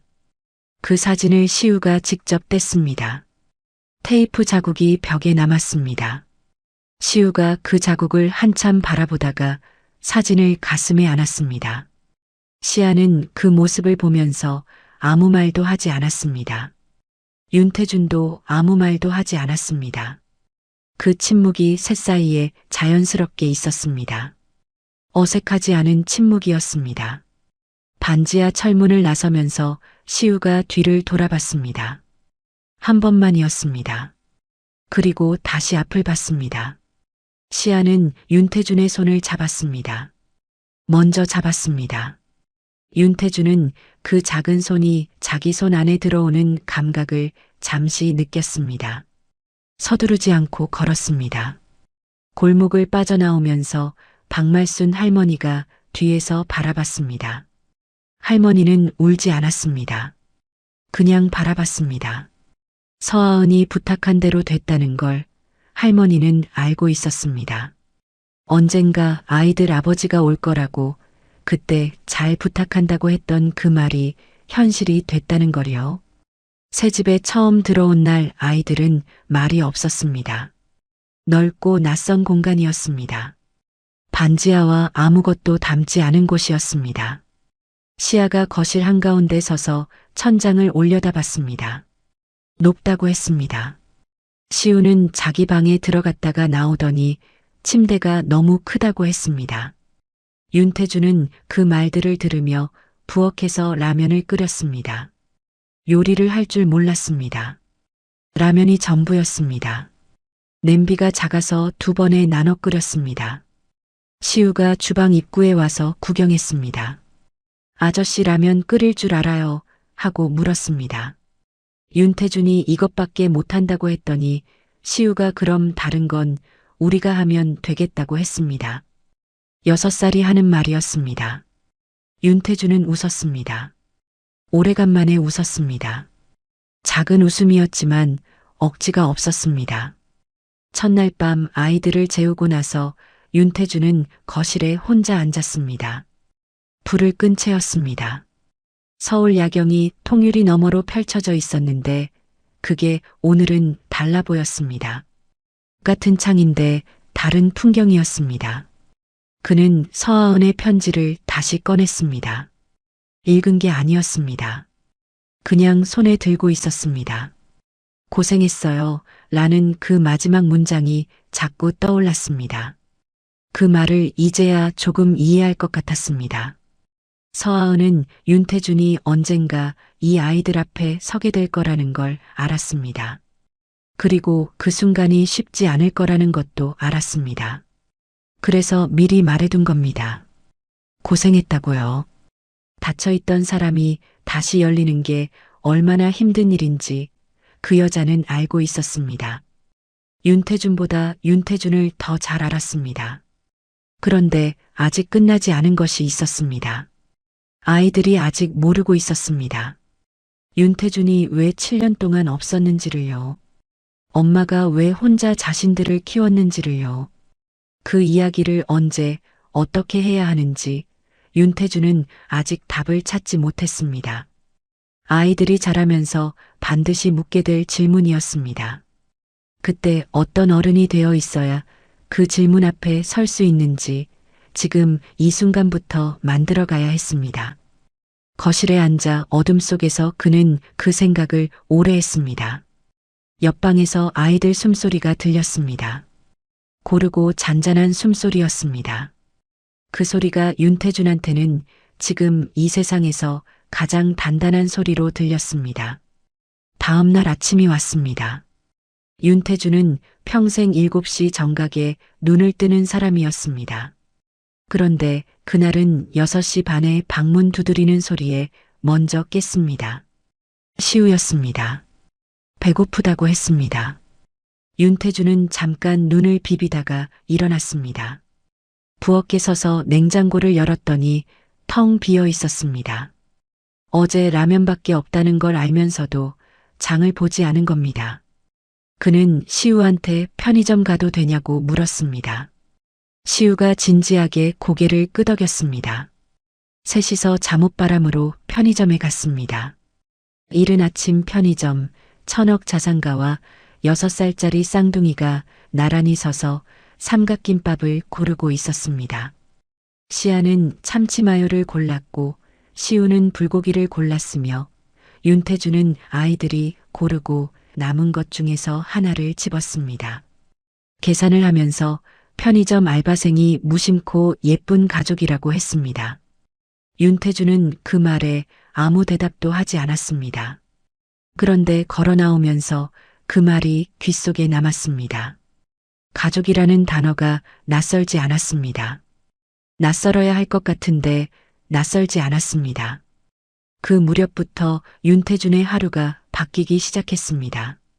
오전 7시 정각 회장실 대신 6시 반에 아이들 밥을 챙기는 것이 먼저였습니다. 라면 말고 할 수 있는 게 없어서 결국 요리를 배우기로 했습니다. 그것도 유튜브를 보면서였습니다. 천억 자산가가 유튜브로 계란말이를 배웠습니다. 첫 번째 계란말이는 타버렸고 두 번째는 풀어졌습니다. 세 번째가 그나마 모양이 됐는데 시우가 맛은 있다고 했습니다. 시아는 아무 말 없이 다 먹었습니다.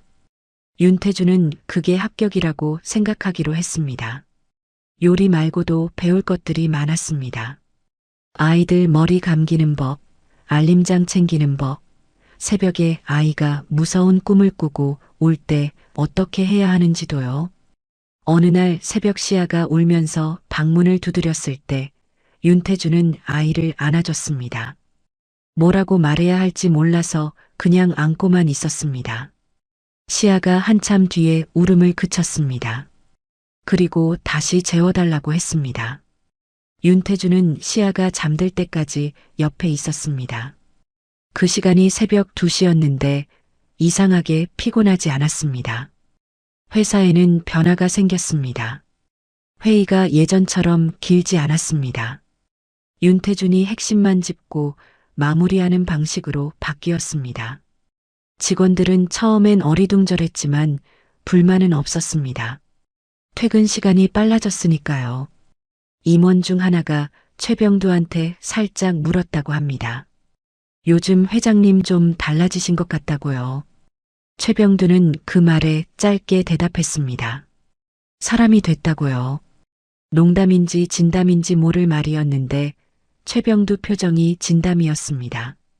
그 말이 임원들 사이에서 조용히 돌았습니다. 사람이 됐다고. 그 표현이 정확한지는 모르겠지만 뭔가 달라졌다는 건 다들 느꼈습니다.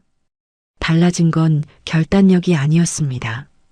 여전히 냉정하고 여전히 빨랐습니다.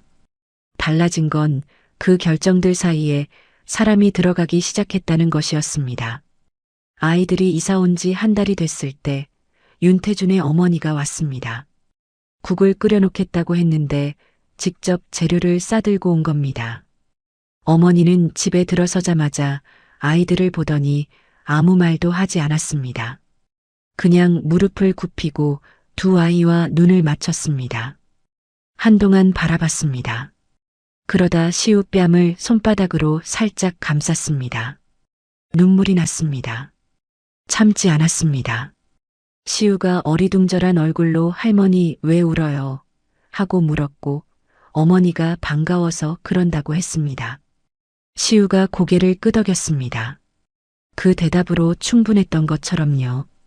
어머니가 부엌으로 들어가 된장국을 끓이는 동안 아이들은 할머니 옆에 붙어 이것저것 물었습니다. 윤태주는 거실에서 그 장면을 바라봤습니다. 된장국 냄새가 집안에 퍼졌습니다. 그 냄새가 낯설었습니다. 이 공간에서 처음 맡는 냄새였습니다. 그런데 이상하게 오래전부터 있었던 것 같은 냄새였습니다. 저녁을 먹고 어머니가 돌아가면서 아이들한테 말했습니다. 다음에 또 오겠다고, 그때는 잡채 해오겠다고요. 시우가 잡채가 뭐냐고 물었습니다. 어머니가 눈을 동그랗게 뜨더니 윤태준을 쳐다봤습니다. 이걸 모른다고요? 하는 눈빛이었습니다. 윤태준은 모른 척했습니다. 어머니가 현관을 나서면서 아들 팔을 한번 꽉 쥐었습니다. 말은 없었습니다. 그 손의 힘이 말이었습니다. 윤태주는 어머니가 엘리베이터에 타는 걸 보고 문을 닫았습니다. 거실로 돌아오니 아이들이 나란히 소파에 앉아 있었습니다. 시아가 잡채 언제 먹어요? 하고 물었습니다. 윤태주는 다음에 할머니 오실 때라고 했습니다. 시아가 그럼 빨리 오시면 좋겠다고 했습니다. 윤태주는 그 말을 들으며 소파 옆에 앉았습니다. 오늘 하루가 꽉 찬 것 같았습니다. 무겁지 않고 꽉 찬 하루였습니다. 그런 하루가 이 집에 생기기 시작했습니다. 그런데 그 온기가 완전히 자리 잡기 전에 예상치 못한 곳에서 균열이 생겼습니다. 아이들이 어린이집에 다니기 시작한 지 2주째 되던 날이었습니다. 시우가 집에 돌아오더니 윤태준 앞에 서서 물었습니다. 친구가 아빠가 왜 이제 생겼냐고 물어봤다고 자기는 뭐라고 대답해야 하냐고요. 윤태준은 그 질문에 말문이 막혔습니다. 시우의 눈은 화가 난 것도 아니었고 슬픈 것도 아니었습니다. 그냥 알고 싶은 눈이었습니다. 알고 싶은데 어떻게 말해야 할지 모르는 6살의 눈이었습니다. 윤태주는 시우 앞에 무릎을 굽히고 앉았습니다. 눈을 맞췄습니다. 그리고 천천히 말했습니다. 아빠가 늦게 온 건 아빠 잘못이라고, 시우 잘못이 아니라고요. 시우가 잠시 그 말을 씹는 것처럼 있다가 고개를 끄덕였습니다. 그리고 방으로 들어갔습니다. 윤태주는 그 뒷모습을 보며 일어섰습니다. 이 질문이 오늘로 끝나지 않는다는 걸 알았습니다. 아이들이 자랄수록 더 구체적인 질문이 올 것이고 그때마다 윤태주는 그 앞에 서야 했습니다. 피할 수 없었습니다. 피하면 안 됐습니다. 그게 지금 자신이 해야 할 일이었습니다. 시우의 질문은 그날로 끝나지 않았습니다. 예상한 대로였습니다. 며칠 뒤 이번엔 시아가 물었습니다. 자기 전에 불을 끄고 누워 있다가 어둠 속에서 조용히 물었습니다. 아빠는 엄마 알아요 하고요. 윤태주는 잠깐 숨을 골랐습니다. 안다고 했습니다. 시아가 다시 물었습니다. 엄마 좋아했어요 하고요. 윤태주는 그 질문에 바로 대답하지 못했습니다.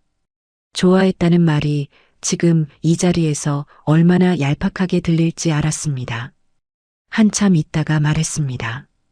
많이 좋아했는데 잘못했다고요.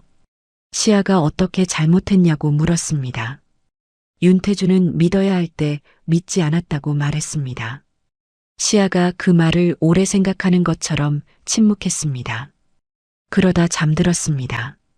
대답도 없이 그냥 잠들었습니다. 윤태주는 그 잠든 얼굴을 한참 바라봤습니다. 6살이 감당하기엔 너무 무거운 이야기였습니다.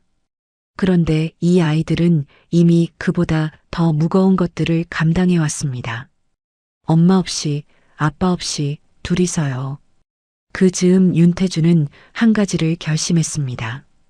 아이들이 더 크기 전에 자신이 먼저 서아은에 대해 제대로 알아야 한다고요. 아이들이 엄마 이야기를 물어올 때 줄 수 있는 것들이 있어야 했습니다. 기억이라는 것이요. 그런데 윤태준이 가진 서아은의 기억은 이혼 전 몇 년에 국한돼 있었습니다. 그것도 자신의 시각으로 편집된 기억이었습니다. 서아은이 쫓겨난 이후 7년을 어떻게 살았는지, 아이들과 어떤 시간을 보냈는지 그 기억은 자신한테 없었습니다. 그 기억을 가진 사람이 한 명 있었습니다. 박말순 할머니였습니다. 윤태준이 다시 골목을 찾았습니다. 아이들을 데려온 뒤 처음이었습니다. 골목은 여전히 좁고 낡았습니다. 반지하 철문 앞에 서니 아이들이 떠난 자리가 실감으로 내려왔습니다. 운동화 2켤레가 사라진 문 앞이 이상하게 넓어 보였습니다. 그는 옆집 문을 두드렸습니다. 할머니가 문을 열더니 뭐가 또 있냐는 눈으로 바라봤습니다. 윤태주는 서아은 이야기를 듣고 싶다고 했습니다. 아이들한테 전해줄 이야기가 필요하다고요. 할머니가 잠시 그를 바라보다가 들어오라고 했습니다. 할머니 집은 아이들이 살던 반지하보다 조금 더 넓었지만 크게 다르지 않았습니다. 오래된 가구들이 좁은 공간을 채우고 있었고 창가에 화분이 몇 개 놓여 있었습니다. 할머니는 보리차를 끓여내왔습니다. 두 사람이 마주 앉았습니다. 할머니가 먼저 입을 열었습니다. 서하은 씨가 처음 이 골목에 들어온 게 임신 5개월 때였다고 했습니다. 배가 많이 부른 상태였는데 이삿짐이 없었다고 했습니다. 큰 가방 하나가 전부였다고요. 처음엔 인사도 없이 지나쳐서 까다로운 사람인가 했는데 나중에 보니 그냥 지쳐있던 거였다고 했습니다. 어느 날 골목에서 쓰러질 뻔한 걸 할머니가 잡아줬고 그게 두 사람이 처음 말을 튼 계기였다고요. 할머니 말이 이어졌습니다. 서하은은 말이 많지 않은 사람이었다고 했습니다. 자기 사연을 먼저 꺼내는 법이 없었고 물어봐도 괜찮다는 말로 넘겼다고요. 그런데 아이들 앞에서는 달랐다고 했습니다. 쌍둥이가 태어나고 나서 서하은이 달라졌습니다. 목소리가 달라지고 걸음이 달라지고 웃는 횟수가 늘었다고요. 힘들다는 내색 한 번 없이 일 나갔다 들어와서도 아이들 앞에서는 항상 웃는 얼굴이었다고 했습니다. 할머니는 그게 대단한 거라고 했습니다. 몸이 무너지는 걸 아는데 아이들 앞에서 한 번도 무너지지 않는 게 누구나 할 수 있는 일이 아니라고요. 윤태주는 보리차 잔을 두 손으로 감싸 쥔 채 그 말을 들었습니다. 반박할 말이 없었습니다. 그 말이 전부 맞았으니까요. 할머니가 잠깐 말을 멈췄다가 다시 꺼냈습니다. 서하은 씨가 아프기 시작한 건 아이들이 2살 무렵이었다고 했습니다. 처음엔 할머니도 몰랐다고요. 서하은이 아무한테도 말하지 않았으니까요. 어느 날 할머니가 서하은 팔에 멍 자국이 있는 걸 보고 물었더니 그제야 말했다고 했습니다. 항암 치료 때문이라고요. 말하는 표정이 담담했다고 했습니다. 무섭지 않냐고 했더니 서하은이 웃으면서 말했다고 합니다. 아이들이 좀 더 클 때까지는 안 된다고, 그러니까 무서울 틈이 없다고요. 윤태주는 그 말을 전해 듣는 순간 시선을 내렸습니다. 무서울 틈이 없다고. 그 말이 얼마나 단단하고 얼마나 슬픈 말인지 가슴 깊이 내려앉았습니다. 할머니는 서하은의 마지막 3달 이야기도 했습니다. 거의 일어서지 못하는 상태였는데 그래도 아이들 밥은 직접 차렸다고 했습니다. 할머니가 대신 해주겠다고 해도 받지 않았다고요. 자기가 할 수 있는 동안은 자기가 한다고 했다고 했습니다. 마지막 며칠은 누워서도 아이들한테 책을 읽어줬다고, 목소리가 나오지 않을 때는 그림을 그려서 보여줬다고 했습니다. 숨이 넘어가던 날 밤에는 아이들을 먼저 재워놓고 할머니를 불렀다고 했습니다. 그리고 부탁을 했다고요. 윤태주는 그게 뭔지 물었습니다. 할머니가 잠깐 눈을 감았다가 말했습니다. 아이들 아빠가 언젠가 올 텐데 그때 이 골목 이야기를 전해달라고 했다고요. 아이들이 여기서 얼마나 잘 웃었는지, 얼마나 씩씩하게 컸는지 그걸 알아야 할 것 같다고 했다고요. 원망이 아니라 그냥 알았으면 한다고요. 윤태주는 그 말을 듣는 내내 보리차 잔을 내려놓지 못했습니다. 손이 떨렸습니다. 서하은은 죽는 순간까지 윤태준을 생각했습니다. 원망이 아니라 이해 쪽으로요. 그 방향이 어떻게 가능한지 그는 아직도 다 이해하지 못했습니다. 골목을 나오면서 윤태주는 철문 앞에 잠깐 섰습니다. 텅 빈 문 앞이었습니다. 운동화도 없고 인기척도 없었습니다. 그런데 이상하게 이 골목이 비어 보이지 않았습니다. 서하은이 여기서 살았습니다. 아이들이 여기서 자랐습니다. 그 시간들이 이 골목 안에 아직 남아있는 것 같았습니다. 그는 고개를 한번 숙였습니다. 아무도 보지 않는 골목 앞에서 그냥 숙였습니다. 미안하다는 말을 소리 내지 않았습니다. 그래도 됐습니다. 서하은은 이미 알고 있을 것 같았으니까요. 이 남자가 여기까지 왔다는 것, 이 골목 앞에 섰다는 것만으로도요. 윤태주는 차로 걸어가면서 한 가지를 생각했습니다. 아이들한테 이 골목 이야기를 해줘야겠다고요. 엄마가 여기서 어떻게 살았는지, 얼마나 씩씩하게 살았는지를요. 아이들이 자라면서 엄마를 기억할 때 그 기억이 슬픔이 아니라 자랑이 될 수 있도록요. 그게 지금 자신이 해줄 수 있는 것 중에 가장 중요한 것이었습니다. 그날 저녁 아이들과 밥을 먹으면서 윤태주는 처음으로 서하은 이야기를 먼저 꺼냈습니다. 엄마가 너희를 어떻게 키웠는지 아냐고 물었습니다. 시우가 잘 키웠다고 했습니다. 당연한 듯이요. 윤태준이 얼마나 잘 키웠는지 아냐고 하자 시우가 밥 한 번도 굶긴 적 없다고 했습니다.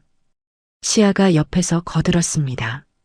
비 오는 날은 비닐 우비 입혀줬다고 그거 엄마가 직접 만든 거라고 했습니다. 윤태준은 그 말에 손이 멈췄습니다. 비닐 우비를 직접 만들었다고요. 처음 골목에서 봤을 때 두 아이가 입고 있던 낡은 노란 우비가 떠올랐습니다. 그게 서하은이 직접 만든 거였습니다. 천이 얼마 없었을 테고 바느질이 서툴렀을 테고 그래서 낡고 얇고 색이 바랬을 겁니다. 그런데 그 안에 담긴 것의 무게를 윤태주는 이제야 알았습니다.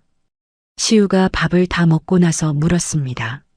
엄마 사진 있어요 하고요. 윤태주는 잠깐 생각했습니다. 벽에 붙여뒀던 출력 사진 말고 제대로 된 사진이 없었습니다. 자신한테는 더더욱 없었습니다. 이혼 후 사진을 남겨둔 게 없었으니까요. 그는 시우한테 솔직하게 말했습니다. 지금은 없는데 찾아볼 거라고요. 시우가 고개를 끄덕였습니다. 시아가 옆에서 말했습니다. 엄마 웃는 사진이 있으면 좋겠다고요.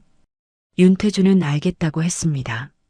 그 약속을 하고 나서 자신이 얼마나 많은 것을 잃어버렸는지 다시 실감했습니다. 사진 한 장도 없는 사람이었습니다. 7년을 지워버린 사람이었습니다. 그런데 아이들은 지우지 않았습니다.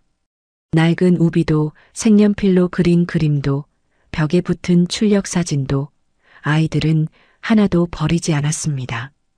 엄마의 흔적을 아이들이 지켜온 겁니다. 다음 날 윤태주는 서하은의 흔적을 찾기 시작했습니다. 사설 조사 업체에 의뢰한 것이 아니었습니다. 직접 움직였습니다. 서하은이 일했던 곳들을 찾아다녔습니다. 편의점 야간 알바를 했던 곳, 식당 설거지를 했던 곳, 마지막으로 일용직을 나갔던 공장 근처였습니다. 대부분은 사람이 바뀌어 있었고 서하은을 기억하는 사람을 찾기가 쉽지 않았습니다. 그러다 편의점에서 한 명을 만났습니다. 당시 야간 알바를 같이 했던 또래 여성이었는데 가게 근처 카페에서 파트타임으로 일하고 있었습니다. 그 여자는 서하은을 기억했습니다. 조용하고 성실한 사람이었다고 배가 많이 불러도 새벽 내내 서서 일했다고 했습니다. 힘들지 않냐고 물었더니 애들한테 뭔가 해줄 수 있어서 괜찮다고 했다고요. 그 말이 전부였다고 했습니다.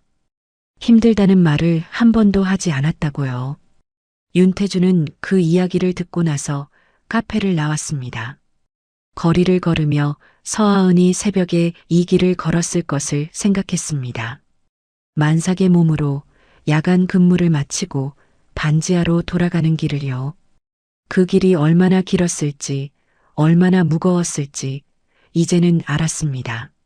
서하은의 웃는 사진을 찾은 건 의외의 곳에서였습니다.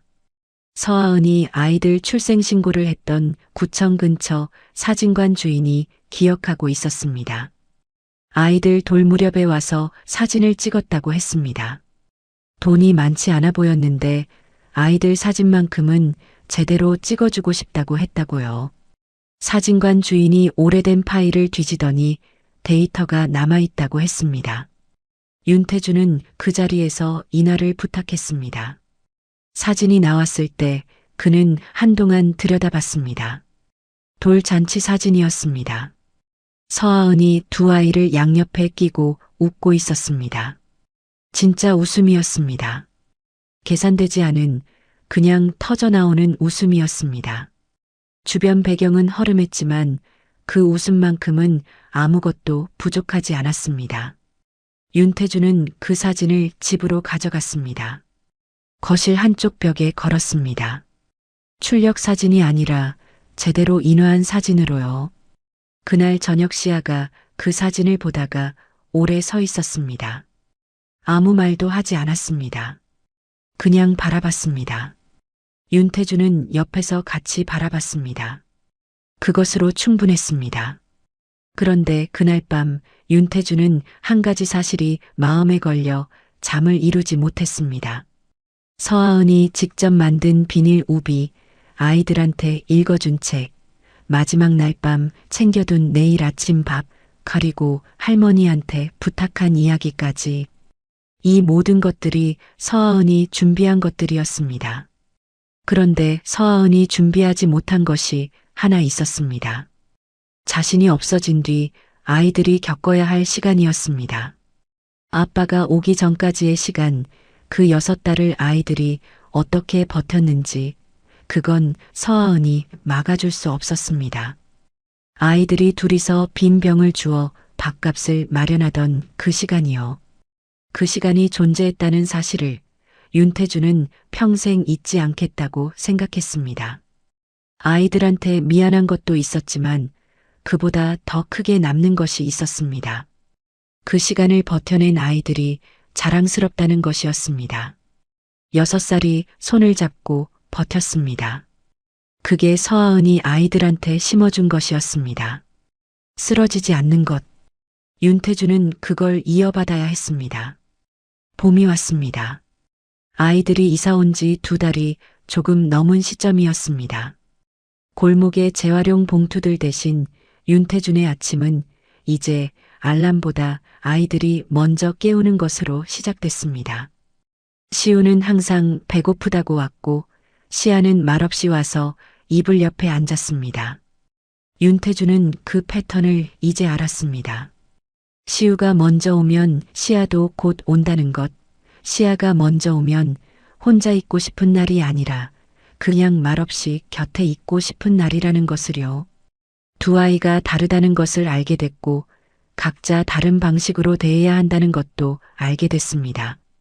그것을 아는데 2달이 걸렸습니다. 서하은은 혼자서 그걸 처음부터 알았을 겁니다.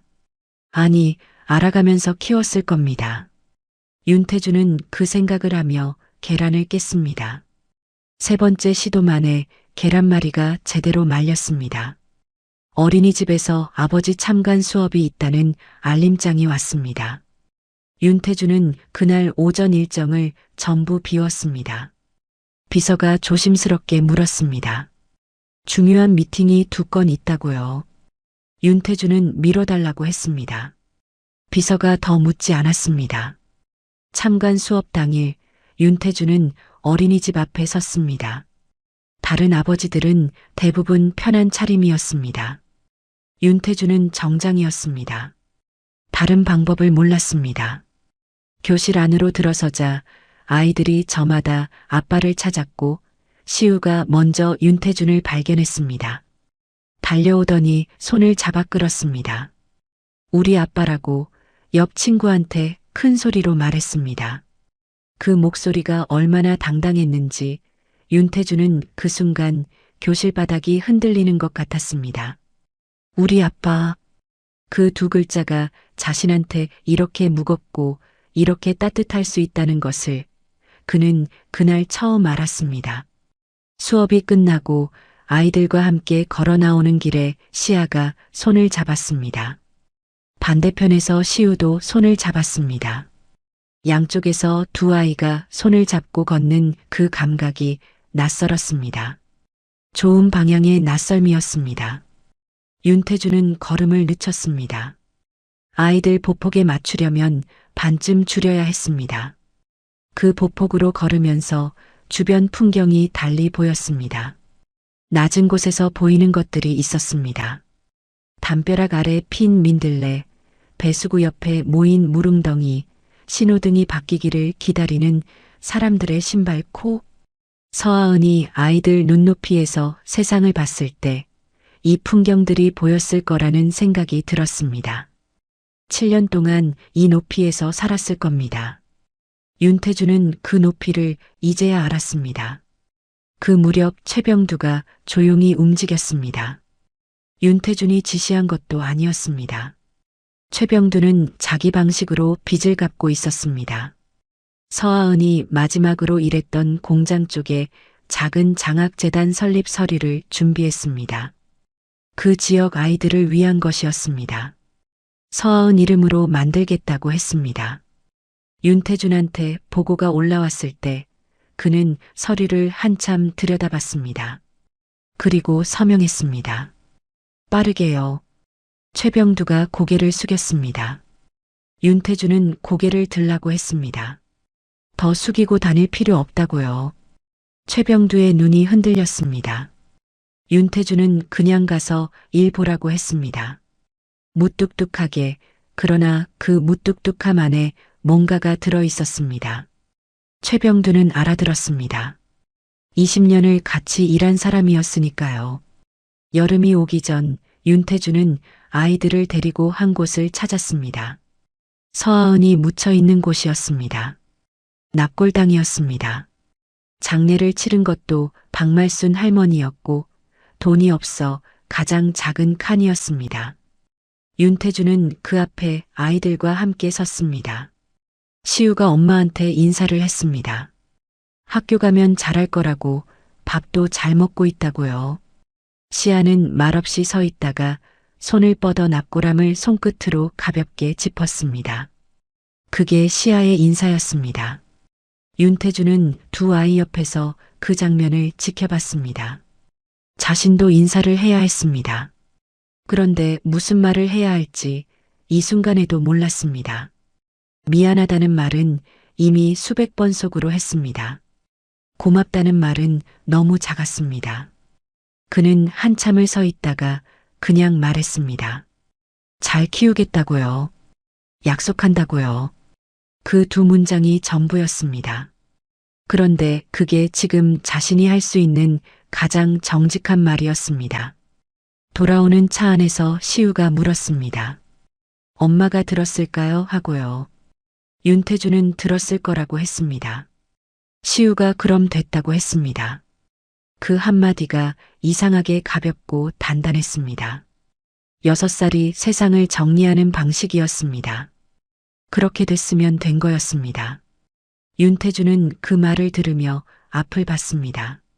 차창 너머로 봄 햇살이 쏟아지고 있었습니다. 아이들이 뒷좌석에서 나란히 앉아 창밖을 구경했습니다. 시아가 저 꽃 예쁘다고 했고 시우가 꽃보다 저 강아지가 더 귀엽다고 했습니다. 그 옥신각신이 차 안을 채웠습니다. 윤태주는 그 소리를 들으며 핸들을 잡은 기사 너머 창밖을 바라봤습니다. 오래전 이 남자가 바라보던 서울과 지금 바라보는 서울이 같은 도시인데 달랐습니다. 같은 창인데 다른 풍경이었습니다. 그 차이가 무엇인지 이제는 알았습니다. 박말순 할머니가 이사를 오게 된 건 그로부터 얼마 지나지 않아서였습니다. 윤태준이 먼저 제안했습니다. 혼자 그 골목에 계시는 것보다 아이들 가까이 계시는 게 낫겠다 싶었습니다. 할머니는 처음에 한사코 손을 내저었습니다. 신세 지기 싫다고요. 윤태준이 말했습니다. 신세가 아니라고 아이들한테 할머니가 필요하다고요. 그 말에 할머니가 조용해졌습니다. 며칠 뒤 전화가 왔습니다. 가겠다고요. 그렇게 해서 같은 건물 아래층에 할머니가 들어왔습니다. 이사 오던 날 할머니 짐이 너무 없어서 시우가 이게 다냐고 물었고 할머니가 많으면 뭐 하냐고 했습니다. 그 말이 우스웠는지 시우가 웃었고 시아도 따라 웃었습니다. 할머니도 웃었습니다. 윤태주는 그 웃음소리를 들으며 현관 쪽에 서 있었습니다. 이 집의 웃음소리가 이렇게 겹치는 게 처음이었습니다. 한 사람 웃음이 아니라 여러 사람이 같이 웃는 소리였습니다. 그 소리가 어색하지 않았습니다. 가을이 됐습니다. 아이들이 어린이집을 마치고 돌아오는 시간에 윤태주는 퇴근을 마치려 했습니다. 매번 가능하지는 않았지만 가능한 날은 직접 데리러 갔습니다.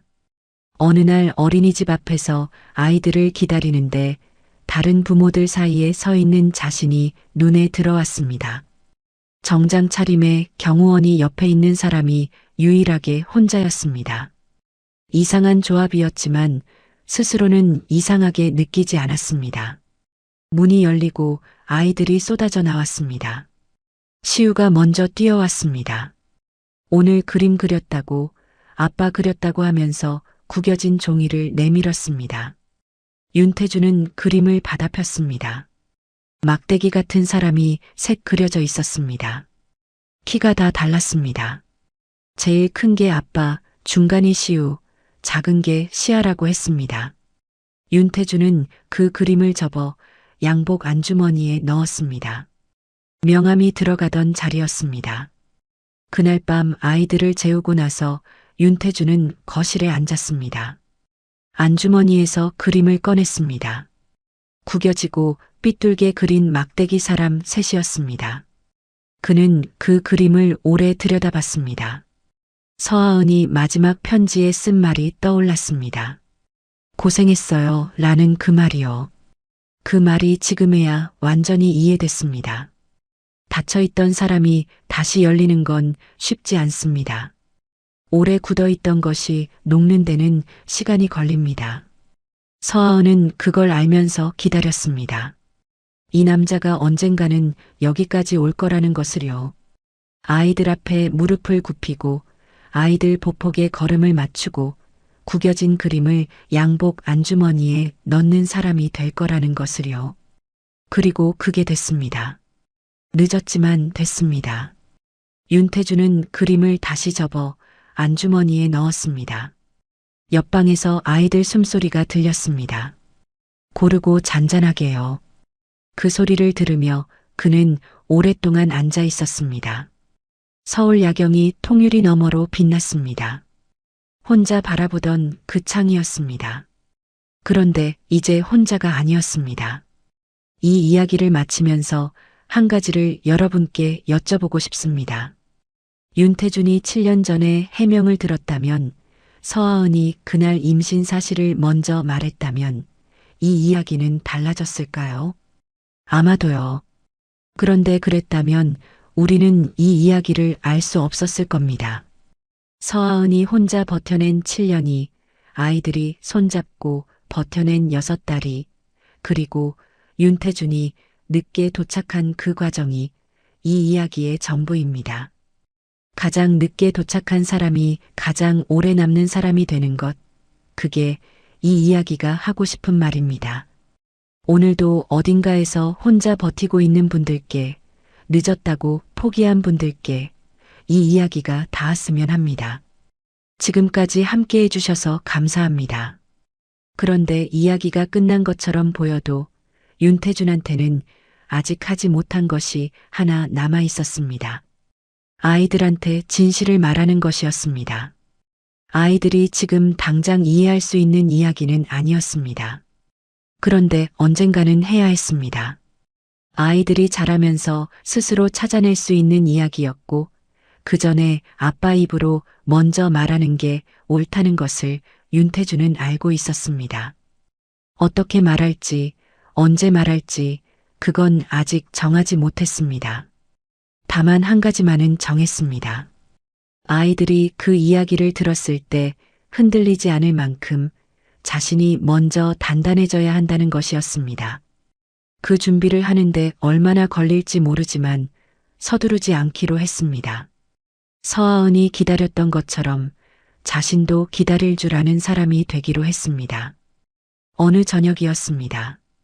밥을 먹고 난 뒤 셋이 소파에 앉아 있었습니다.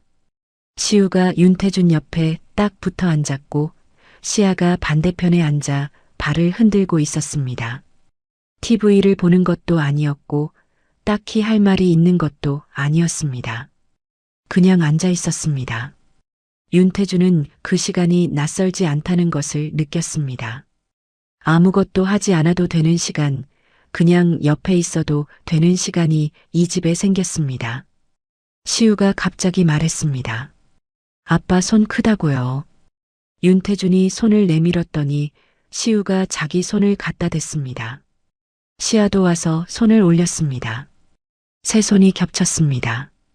윤태준 손이 제일 컸고 그 위에 시우 손, 시아 손이 차례로 얹혔습니다. 시우가 말했습니다. 이제 우리 가족이라고요. 시아가 옆에서 당연하다는 듯이 고개를 끄덕였습니다. 윤태준은 그 손들을 내려다봤습니다. 뭐라고 말해야 할지 몰랐습니다. 그냥 손을 감쌌습니다. 두 아이의 손을 자기 손으로 덮었습니다. 그것으로 충분했습니다. 말이 필요 없었습니다. 밖에서 비가 내리기 시작했습니다. 처음 윤태준이 이 아이들을 만났던 그날처럼 비가 왔습니다. 그런데 그날과 달랐습니다. 그날은 우비도 없이 빈 병을 줍던 아이들이 있었고 차 안에서 혼자 그 아이들을 바라보던 남자가 있었습니다.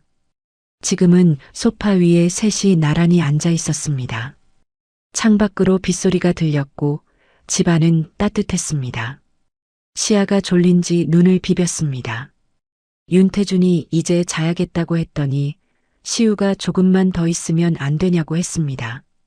윤태준은 조금만 더 있자고 했습니다. 셋이서 그렇게 조금 더 앉아 있었습니다.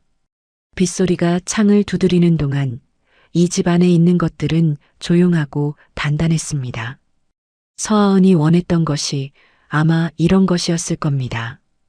거창한 것이 아니었습니다. 그냥 이 아이들이 따뜻한 데서 함께 있는 것이었습니다. 그게 됐습니다. 늦었지만 됐습니다. 그리고 그것으로 충분했습니다. 오늘의 이야기는 여기서 끝입니다. 여러분은 어떤 생각이 드셨나요?